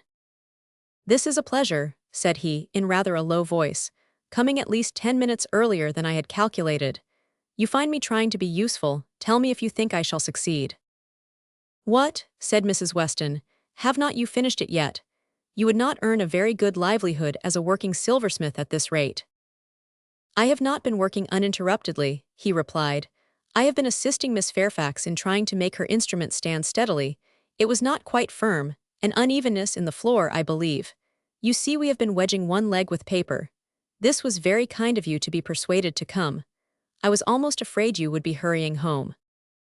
He contrived that she should be seated by him, and was sufficiently employed in looking out the best baked apple for her, and trying to make her help or advise him in his work, till Jane Fairfax was quite ready to sit down to the pianoforte again. That she was not immediately ready, Emma did suspect to arise from the state of her nerves. She had not yet possessed the instrument long enough to touch it without emotion.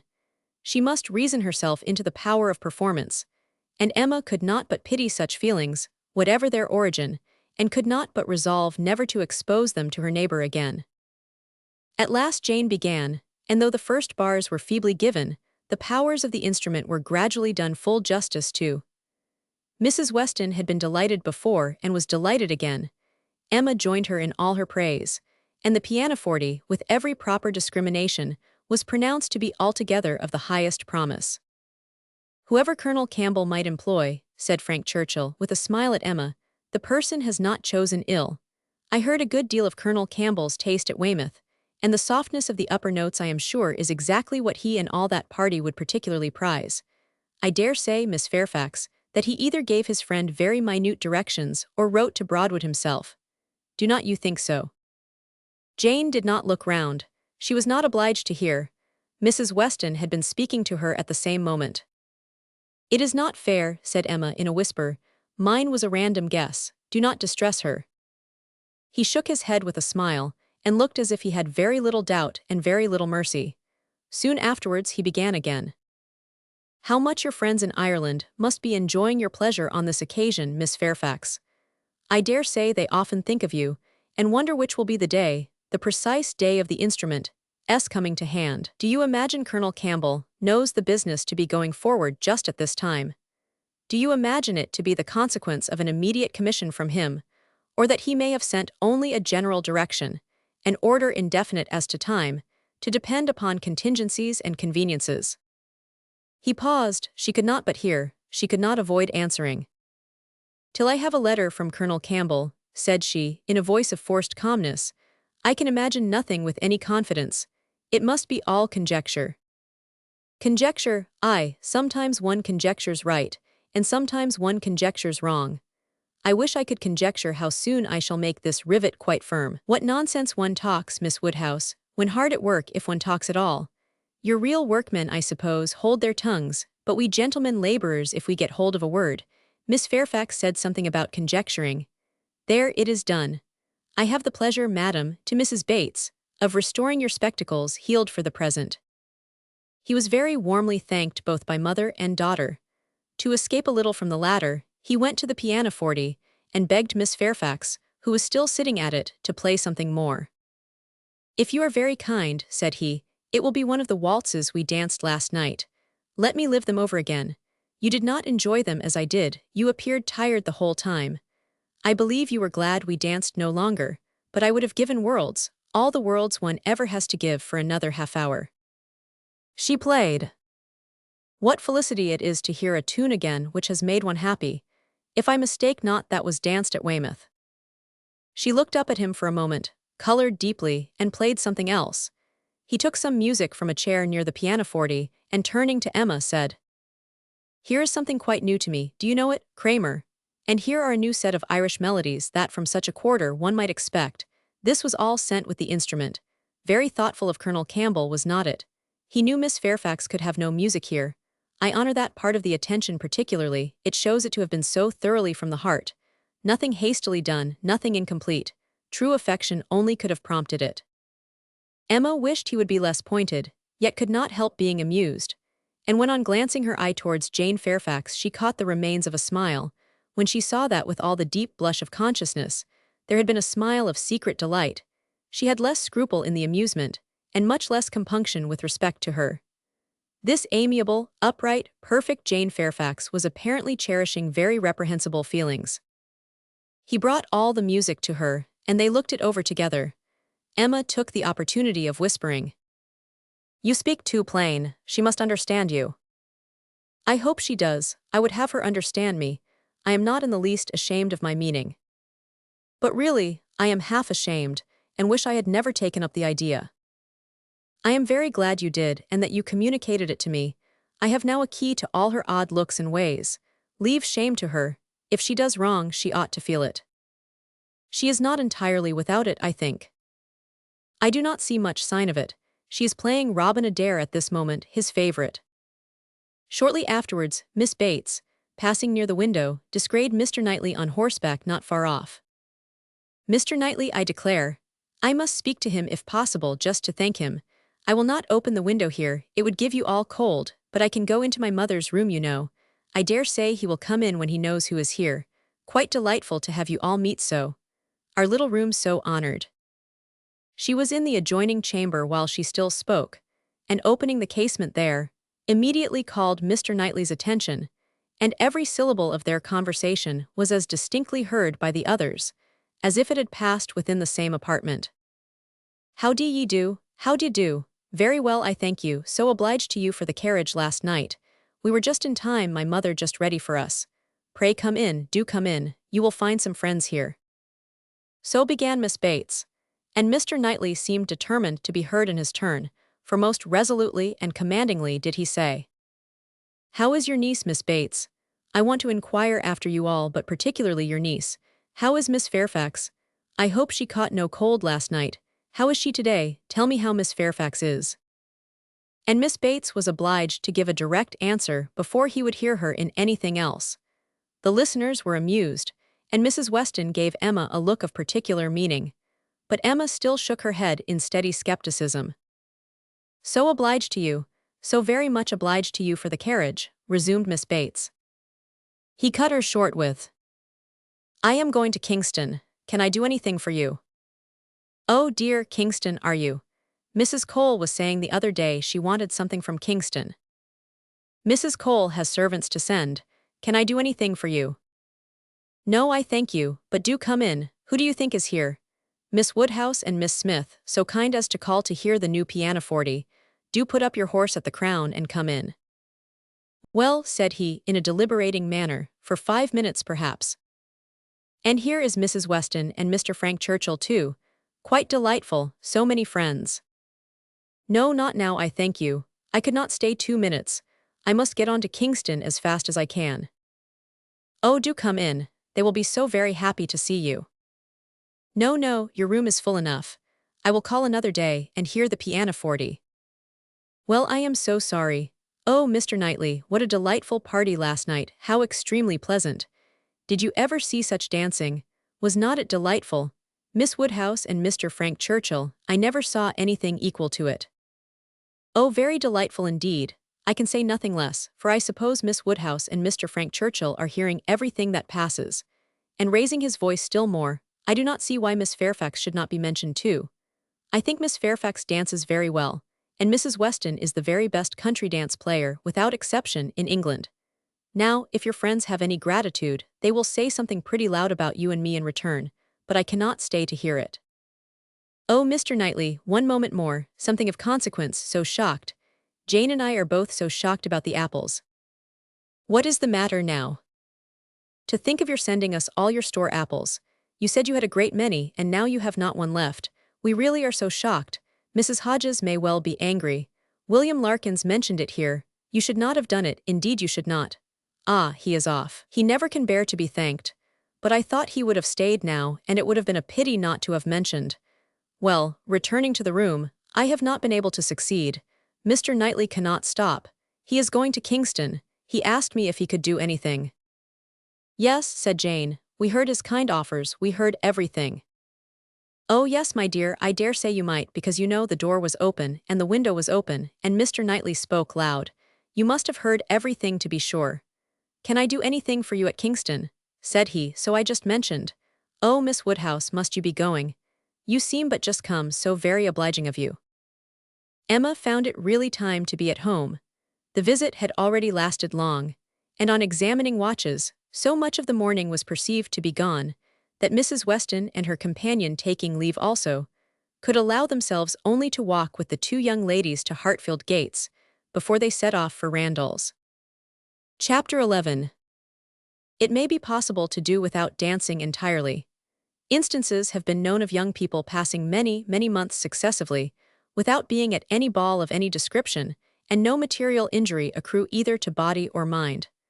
But when a beginning is made, when the felicities of rapid motion have once been, though slightly, felt, it must be a very heavy set that does not ask for more.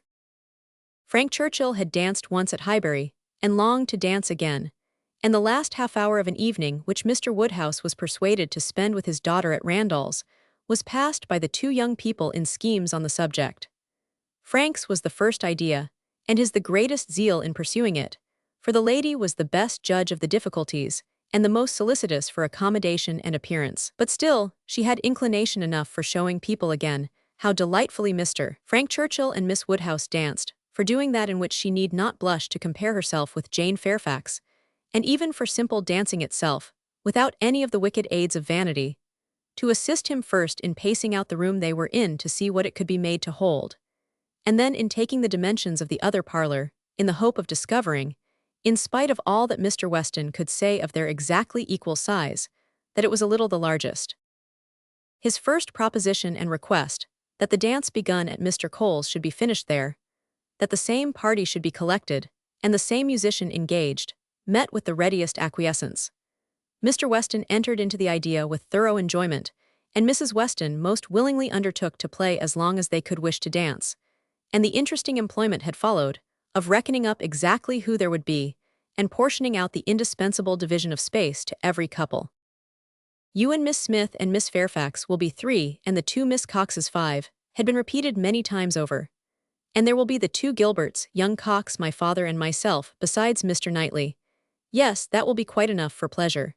You and Miss Smith and Miss Fairfax will be 3, and the 2 Miss Coxes 5, and for 5 couple there will be plenty of room. But soon it came to be on one side. But will there be good room for 5 couple? I really do not think there will. On another. And after all, 5 couple are not enough to make it worth while to stand up. 5 couple are nothing, when one thinks seriously about it. It will not do to invite 5 couple. It can be allowable only as the thought of the moment. Somebody said that Miss Gilbert was expected at her brother's, and must be invited with the rest. Somebody else believed Mrs. Gilbert would have danced the other evening if she had been asked. A word was put in for a second young Cox, and at last Mr. Weston naming one family of cousins, who must be included, and another of very old acquaintance who could not be left out, it became a certainty that the 5 couple would be at least 10, and a very interesting speculation in what possible manner they could be disposed of. The doors of the 2 rooms were just opposite each other. Might not they use both rooms and dance across the passage? It seemed the best scheme, and yet it was not so good but that many of them wanted a better. Emma said it would be awkward, Mrs. Weston was in distress about the supper, and Mr. Woodhouse opposed it earnestly on the score of health. It made him so very unhappy indeed that it could not be persevered in. "Oh no," said he, "it would be the extreme of imprudence. I could not bear it for Emma. Emma is not strong, she would catch a dreadful cold, so would poor little Harriet, so you would all. Mrs. Weston, you would be quite laid up, do not let them talk of such a wild thing. Pray do not let them talk of it. That young man, speaking lower, is very thoughtless. Do not tell his father, but that young man is not quite the thing. He has been opening the doors very often this evening, and keeping them open very inconsiderately. He does not think of the draught. I do not mean to set you against him, but indeed he is not quite the thing." Mrs. Weston was sorry for such a charge. She knew the importance of it, and said everything in her power to do it away. Every door was now closed, the passage plan given up, and the first scheme of dancing only in the room they were in resorted to again, and with such goodwill on Frank Churchill's part, that the space which a quarter of an hour before had been deemed barely sufficient for 5 couple, was now endeavored to be made out quite enough for 10. "We were too magnificent," said he. "We allowed unnecessary room. 10 couple may stand here very well." Emma demurred. It would be a crowd, a sad crowd, and what could be worse than dancing without space to turn in? "Very true," he gravely replied, "it was very bad." But still he went on measuring, and still he ended with, "I think there will be very tolerable room for 10 couple." "No, no," said she, "you are quite unreasonable. It would be dreadful to be standing so close. Nothing can be farther from pleasure than to be dancing in a crowd, and a crowd in a little room." "There is no denying it," he replied. "I agree with you exactly. A crowd in a little room, Miss Woodhouse, you have the art of giving pictures in a few words. Exquisite, quite exquisite. Still, however, having proceeded so far, one is unwilling to give the matter up. It would be a disappointment to my father, and altogether, I do not know that, I am rather of opinion that 10 couple might stand here very well." Emma perceived that the nature of his gallantry was a little self-willed, and that he would rather oppose than lose the pleasure of dancing with her. But she took the compliment and forgave the rest. Had she intended ever to marry him, it might have been worth while to pause and consider, and try to understand the value of his preference, and the character of his temper. But for all the purposes of their acquaintance, he was quite amiable enough. Before the middle of the next day, he was at Hartfield, and he entered the room with such an agreeable smile as certified the continuance of the scheme. It soon appeared that he came to announce an improvement. "Well, Miss Woodhouse," he almost immediately began, "your inclination for dancing has not been quite frightened away, I hope, by the terrors of my father's little rooms. I bring a new proposal on the subject. A thought of my father's, which waits only your approbation to be acted upon. May I hope for the honor of your hand for the 2 first dances of this little projected ball, to be given, not at Randall's, but at the Crown Inn?" "The Crown." "Yes, if you and Mr. Woodhouse see no objection, and I trust you cannot, my father hopes his friends will be so kind as to visit him there. Better accommodations, he can promise them, and not a less grateful welcome than at Randall's. It is his own idea. Mrs. Weston sees no objection to it, provided you are satisfied. This is what we all feel. Oh, you were perfectly right. 10 couple in either of the Randalls' rooms would have been insufferable. Dreadful. I felt how right you were the whole time, but was too anxious for securing anything to like to yield. Is not it a good exchange? You consent, I hope you consent. It appears to me a plan that nobody can object to, if Mr. and Mrs. Weston do not. I think it admirable, and as far as I can answer for myself, shall be most happy. It seems the only improvement that could be. Papa, do you not think it an excellent improvement?" She was obliged to repeat and explain it, before it was fully comprehended. And then, being quite new, farther representations were necessary to make it acceptable. No, he thought it very far from an improvement, a very bad plan, much worse than the other. A room at an inn was always damp and dangerous, never properly aired or fit to be inhabited. If they must dance, they had better dance at Randall's. He had never been in the room at the Crown in his life, did not know the people who kept it by sight. Oh no, a very bad plan. They would catch worse colds at the Crown than anywhere. I was going to observe, sir, said Frank Churchill, that one of the great recommendations of this change would be the very little danger of anybody's catching cold, so much less danger at the Crown than at Randall's. Mr. Perry might have reason to regret the alteration, but nobody else could. Sir, said Mr. Woodhouse, rather warmly, you are very much mistaken if you suppose Mr. Perry to be that sort of character. Mr. Perry is extremely concerned when any of us are ill, but I do not understand how the room at the Crown can be safer for you than your father's house. From the very circumstance of its being larger, sir, we shall have no occasion to open the windows at all, not once the whole evening, and it is that dreadful habit of opening the windows, letting in cold air upon heated bodies, which, as you well know, sir, does the mischief. Open the windows? But surely, Mr. Churchill, nobody would think of opening the windows at Randall's. Nobody could be so imprudent. I never heard of such a thing. Dancing with open windows. I am sure neither your father nor Mrs. Weston, poor Miss Taylor that was, would suffer it. Ah, sir, but a thoughtless young person will sometimes step behind a window curtain and throw up a sash, without its being suspected. I have often known it done myself. Have you indeed, sir? Bless me, I never could have supposed it, but I live out of the world and am often astonished at what I hear. However, this does make a difference, and perhaps when we come to talk it over, but these sort of things require a good deal of consideration. One cannot resolve upon them in a hurry. If Mr. and Mrs. Weston will be so obliging as to call here one morning, we may talk it over and see what can be done. But unfortunately, sir, my time is so limited. Oh, interrupted Emma, there will be plenty of time for talking everything over. There is no hurry at all. If it can be contrived to be at the Crown, Papa, it will be very convenient for the horses. They will be so near their own stable. So they will, my dear. That is a great thing. Not that James ever complains, but it is right to spare our horses when we can. If I could be sure of the rooms being thoroughly aired, but is Mrs. Stokes to be trusted? I doubt it. I do not know her, even by sight. I can answer for everything of that nature, sir, because it will be under Mrs. Weston's care. Mrs. Weston undertakes to direct the whole. There, Papa, now you must be satisfied, our own dear Mrs. Weston, who is carefulness itself. Do not you remember what Mr. Perry said so many years ago when I had the measles? If Miss Taylor undertakes to wrap Miss Emma up, you need not have any fears, sir. How often have I heard you speak of it as such a compliment to her? Aye, very true, Mr. Perry did say so, I shall never forget it. Poor little Emma, you were very bad with the measles, that is, you would have been very bad but for Perry's great attention. He came 4 times a day for a week. He said from the first it was a very good sort, which was our great comfort, but the measles are a dreadful complaint. I hope whenever poor Isabella's little ones have the measles, she will send for Perry. My father and Mrs. Weston are at the Crown at this moment, said Frank Churchill, examining the capabilities of the house.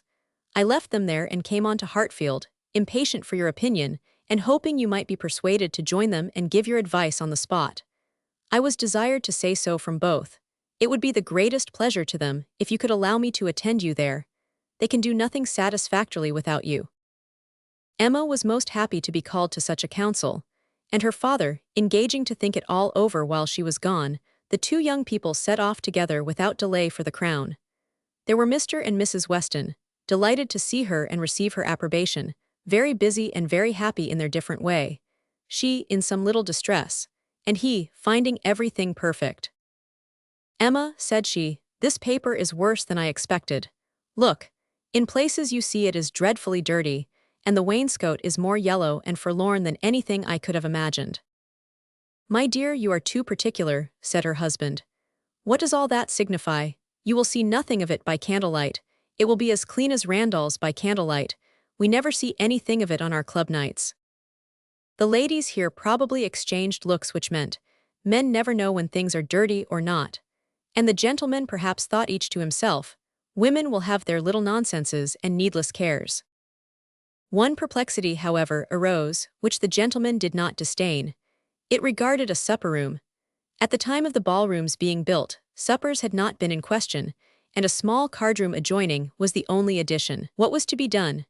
This card-room would be wanted as a card-room now, Or, if cards were conveniently voted unnecessary by their four selves, still was it not too small for any comfortable supper. Another room of much better size might be secured for the purpose, but it was at the other end of the house, and a long, awkward passage must be gone through to get at it. This made a difficulty. Mrs. Weston was afraid of draughts for the young people in that passage, and neither Emma nor the gentleman could tolerate the prospect of being miserably crowded at supper. Mrs. Weston proposed having no regular supper, merely sandwiches and set out in the little room, but that was scouted as a wretched suggestion. A private dance, without sitting down to supper, was pronounced an infamous fraud upon the rights of men and women, and Mrs. Weston must not speak of it again.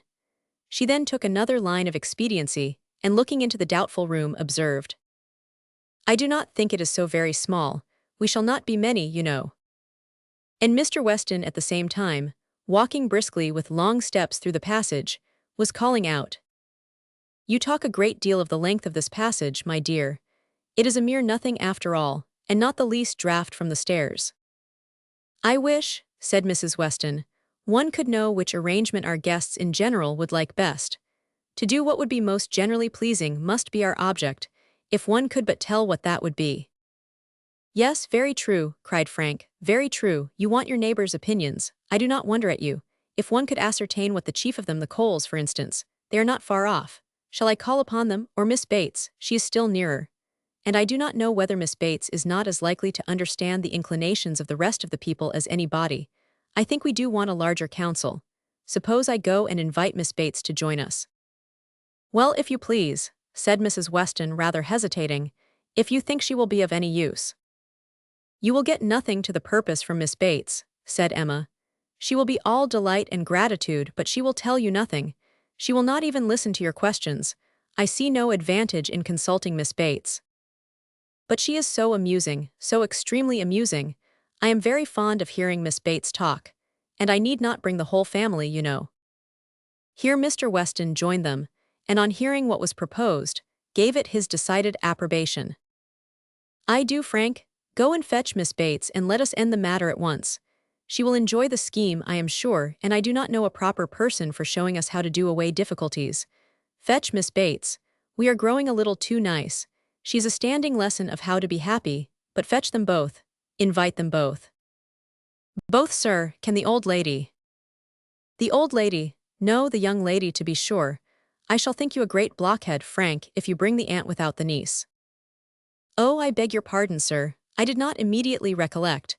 Undoubtedly, if you wish it, I will endeavor to persuade them both." And away he ran. Long before he reappeared, attending the short, neat, brisk-moving aunt and her elegant niece, Mrs. Weston, like a sweet-tempered woman and a good wife, had examined the passage again, and found the evils of it much less than she had supposed before, indeed very trifling, and here ended the difficulties of decision. All the rest, in speculation at least, was perfectly smooth. All the minor arrangements of table and chair, lights and music, tea and supper, made themselves, or were left as mere trifles to be settled at any time between Mrs. Weston and Mrs. Stokes. Everybody invited was certainly to come. Frank had already written to Enscombe to propose staying a few days beyond his fortnight, which could not possibly be refused. And a delightful dance it was to be. Most cordially, when Miss Bates arrived, did she agree that it must. As a counselor she was not wanted, but as an approver, a much safer character, she was truly welcome. Her approbation, at once general and minute, warm and incessant, could not but please, and for another half-hour they were all walking to and fro between the different rooms, some suggesting, some attending, and all in happy enjoyment of the future. The party did not break up without Emma's being positively secured for the two first dances by the hero of the evening, nor without her overhearing Mr. Weston whisper to his wife, "He has asked her, my dear. That's right. I knew he would." Chapter 12. One thing only was wanting to make the prospect of the ball completely satisfactory to Emma, its being fixed for a day within the granted term of Frank Churchill's stay in Surrey. For, in spite of Mr. Weston's confidence, she could not think it so very impossible that the Churchills might not allow their nephew to remain a day beyond his fortnight. But this was not judged feasible. The preparations must take their time. Nothing could be properly ready till the third week were entered on, and for a few days they must be planning, proceeding and hoping in uncertainty, at the risk, in her opinion, the great risk, of its being all in vain. Enscombe, however, was gracious in fact, if not in word.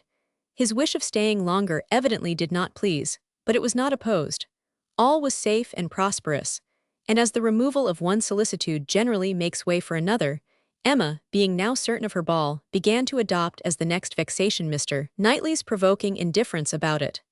Either because he did not dance himself, or because the plan had been formed without his being consulted, he seemed resolved that it should not interest him, determined against its exciting any present curiosity, or affording him any future amusement. To her voluntary communications, Emma could get no more approving reply than, "Very well. If the Westons think it worth while to be at all this trouble for a few hours of noisy entertainment, I have nothing to say against it, but that they shall not choose pleasures for me. Oh yes, I must be there, I could not refuse, and I will keep as much awake as I can, but I would rather be at home, looking over William Larkins's week's account, much rather, I confess. Pleasure in seeing dancing, not I indeed, I never look at it, I do not know who does. Fine dancing, I believe, like virtue, must be its own reward. Those who are standing by are usually thinking of something very different." This Emma felt was aimed at her, and it made her quite angry. It was not in compliment to Jane Fairfax, however, that he was so indifferent or so indignant. He was not guided by her feelings in reprobating the ball, for she enjoyed the thought of it to an extraordinary degree. It made her animated, open-hearted, she voluntarily said. "Oh, Miss Woodhouse, I hope nothing may happen to prevent the ball. What a disappointment it would be. I do look forward to it, I own, with very great pleasure." It was not to oblige Jane Fairfax, therefore, that he would have preferred the society of William Larkins. No, she was more and more convinced that Mrs. Weston was quite mistaken in that surmise. There was a great deal of friendly and of compassionate attachment on his side, but no love. Alas, there was soon no leisure for quarrelling with Mr. Knightley. 2 days of joyful security were immediately followed by the overthrow of everything. A letter arrived from Mr. Churchill to urge his nephew's instant return. Mrs. Churchill was unwell, far too unwell to do without him. She had been in a very suffering state, so said her husband. When writing to her nephew 2 days before, though from her usual unwillingness to give pain and constant habit of never thinking of herself, she had not mentioned it. But now she was too ill to trifle, and must entreat him to set off for Enscombe without delay. The substance of this letter was forwarded to Emma, in a note from Mrs. Weston, instantly. As to his going, it was inevitable. He must be gone within a few hours, though without feeling any real alarm for his aunt to lessen his repugnance. He knew her illnesses, they never occurred but for her own convenience. Mrs. Weston added that he could only allow himself time to hurry to Highbury after breakfast, and take leave of the few friends there whom he could suppose to feel any interest in him, and that he might be expected at Hartfield very soon. This wretched note was the finale of Emma's breakfast. When once it had been read, there was no doing anything but lament and exclaim, the loss of the ball, the loss of the young man, and all that the young man might be feeling. It was too wretched. Such a delightful evening as it would have been. Everybody so happy, and she and her partner the happiest. I said it would be so, was the only consolation. Her father's feelings were quite distinct. He thought principally of Mrs. Churchill's illness, and wanted to know how she was treated. And as for the ball, it was shocking to have dear Emma disappointed, but they would all be safer at home. Emma was ready for her visitor some time before he appeared, but if this reflected at all upon his impatience, his sorrowful look and total want of spirits when he did come might redeem him. He felt the going away almost too much to speak of it. His dejection was most evident. He sat really lost in thought for the first few minutes, and when rousing himself, it was only to say, "Of all horrid things, leave-taking is the worst." "But you will come again," said Emma. "This will not be your only visit to Randalls." "Ah," shaking his head, "the uncertainty of when I may be able to return. I shall try for it with a zeal. It will be the object of all my thoughts and cares. And if my uncle and aunt go to town this spring, but I am afraid, they did not stir last spring, I am afraid it is a custom gone forever. Our poor ball must be quite given up." "Ah, that ball, why did we wait for anything? Why not seize the pleasure at once? How often is happiness destroyed by preparation, foolish preparation? You told us it would be so. Oh, Miss Woodhouse, why are you always so right?" "Indeed, I am very sorry to be right in this instance. I would much rather have been merry than wise." If I can come again, we are still to have our ball. My father depends on it. Do not forget your engagement. Emma looked graciously.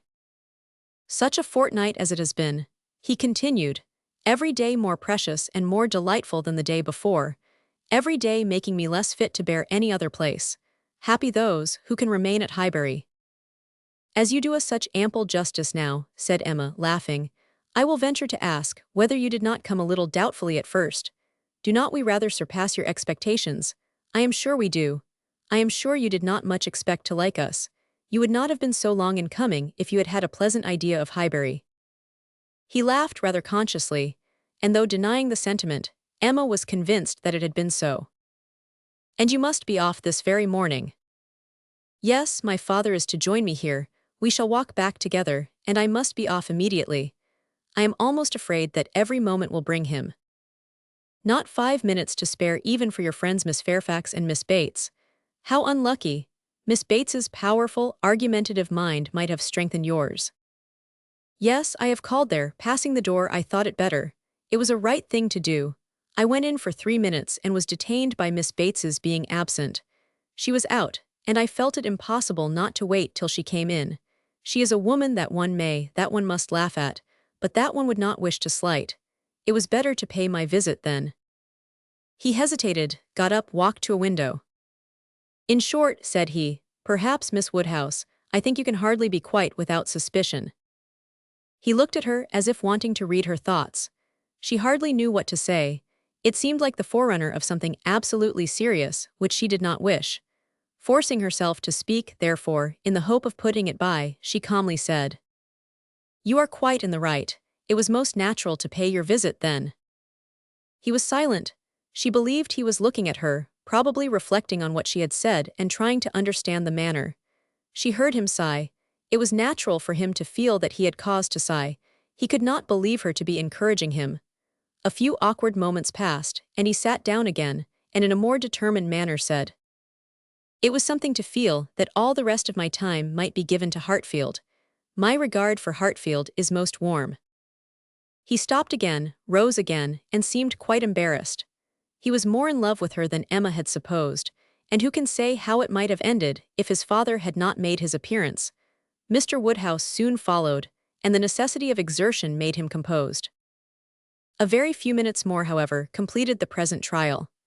Mr. Weston, always alert when business was to be done, and as incapable of procrastinating any evil that was inevitable as of foreseeing any that was doubtful, said, It was time to go. And the young man, though he might and did sigh, could not but agree to take leave. I shall hear about you all, said he. That is my chief consolation. I shall hear of everything that is going on among you. I have engaged Mrs. Weston to correspond with me. She has been so kind as to promise it. Oh, the blessing of a female correspondent, when one is really interested in the absent. She will tell me everything. In her letters I shall be at dear Highbury again. A very friendly shake of the hand, a very earnest goodbye, closed the speech, and the door had soon shut out Frank Churchill. Short had been the notice, short their meeting. He was gone, and Emma felt so sorry to part, and foresaw so great a loss to their little society from his absence as to begin to be afraid of being too sorry and feeling it too much. It was a sad change. They had been meeting almost every day since his arrival. Certainly his being at Randall's had given great spirit to the last 2 weeks, indescribable spirit. The idea, the expectation of seeing him which every morning had brought, the assurance of his attentions, his liveliness, his manners.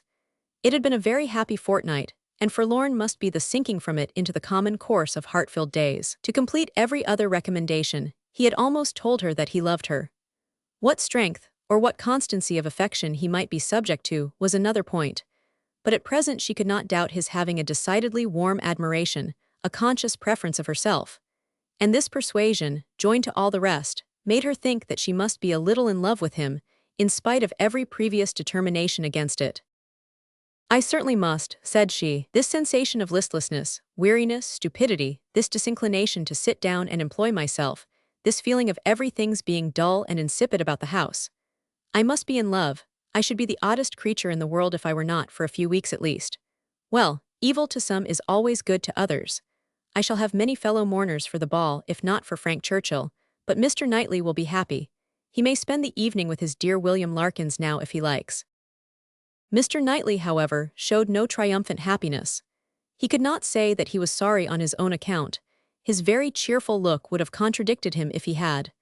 But he said, and very steadily, that he was sorry for the disappointment of the others, and with considerable kindness added, "You, Emma, who have so few opportunities of dancing, you are really out of luck. You are very much out of luck." It was some days before she saw Jane Fairfax, to judge of her honest regret in this woeful change.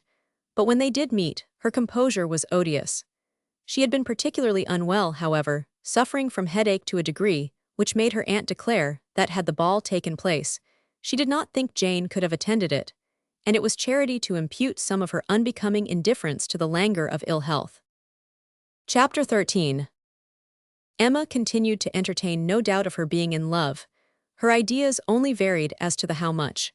At first, she thought it was a good deal, and afterwards but little. She had great pleasure in hearing Frank Churchill talked of, and for his sake, greater pleasure than ever in seeing Mr. and Mrs. Weston.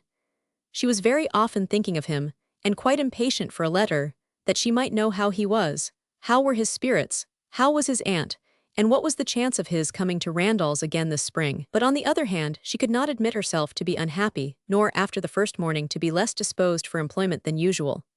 She was still busy and cheerful, and pleasing as he was, she could yet imagine him to have faults, and farther, though thinking of him so much, and as she sat drawing or working, forming 1,000 amusing schemes for the progress and close of their attachment, fancying interesting dialogues, and inventing elegant letters, the conclusion of every imaginary declaration on his side was that she refused him. Their affection was always to subside into friendship. Everything tender and charming was to mark their parting, but still they were to part. When she became sensible of this, it struck her that she could not be very much in love, for in spite of her previous and fixed determination never to quit her father, never to marry, a strong attachment certainly must produce more of a struggle than she could foresee in her own feelings. "I do not find myself making any use of the word sacrifice," said she. "In not one of all my clever replies, my delicate negatives, is there any allusion to making a sacrifice. I do suspect that he is not really necessary to my happiness. So much the better. I certainly will not persuade myself to feel more than I do. I am quite enough in love. I should be sorry to be more."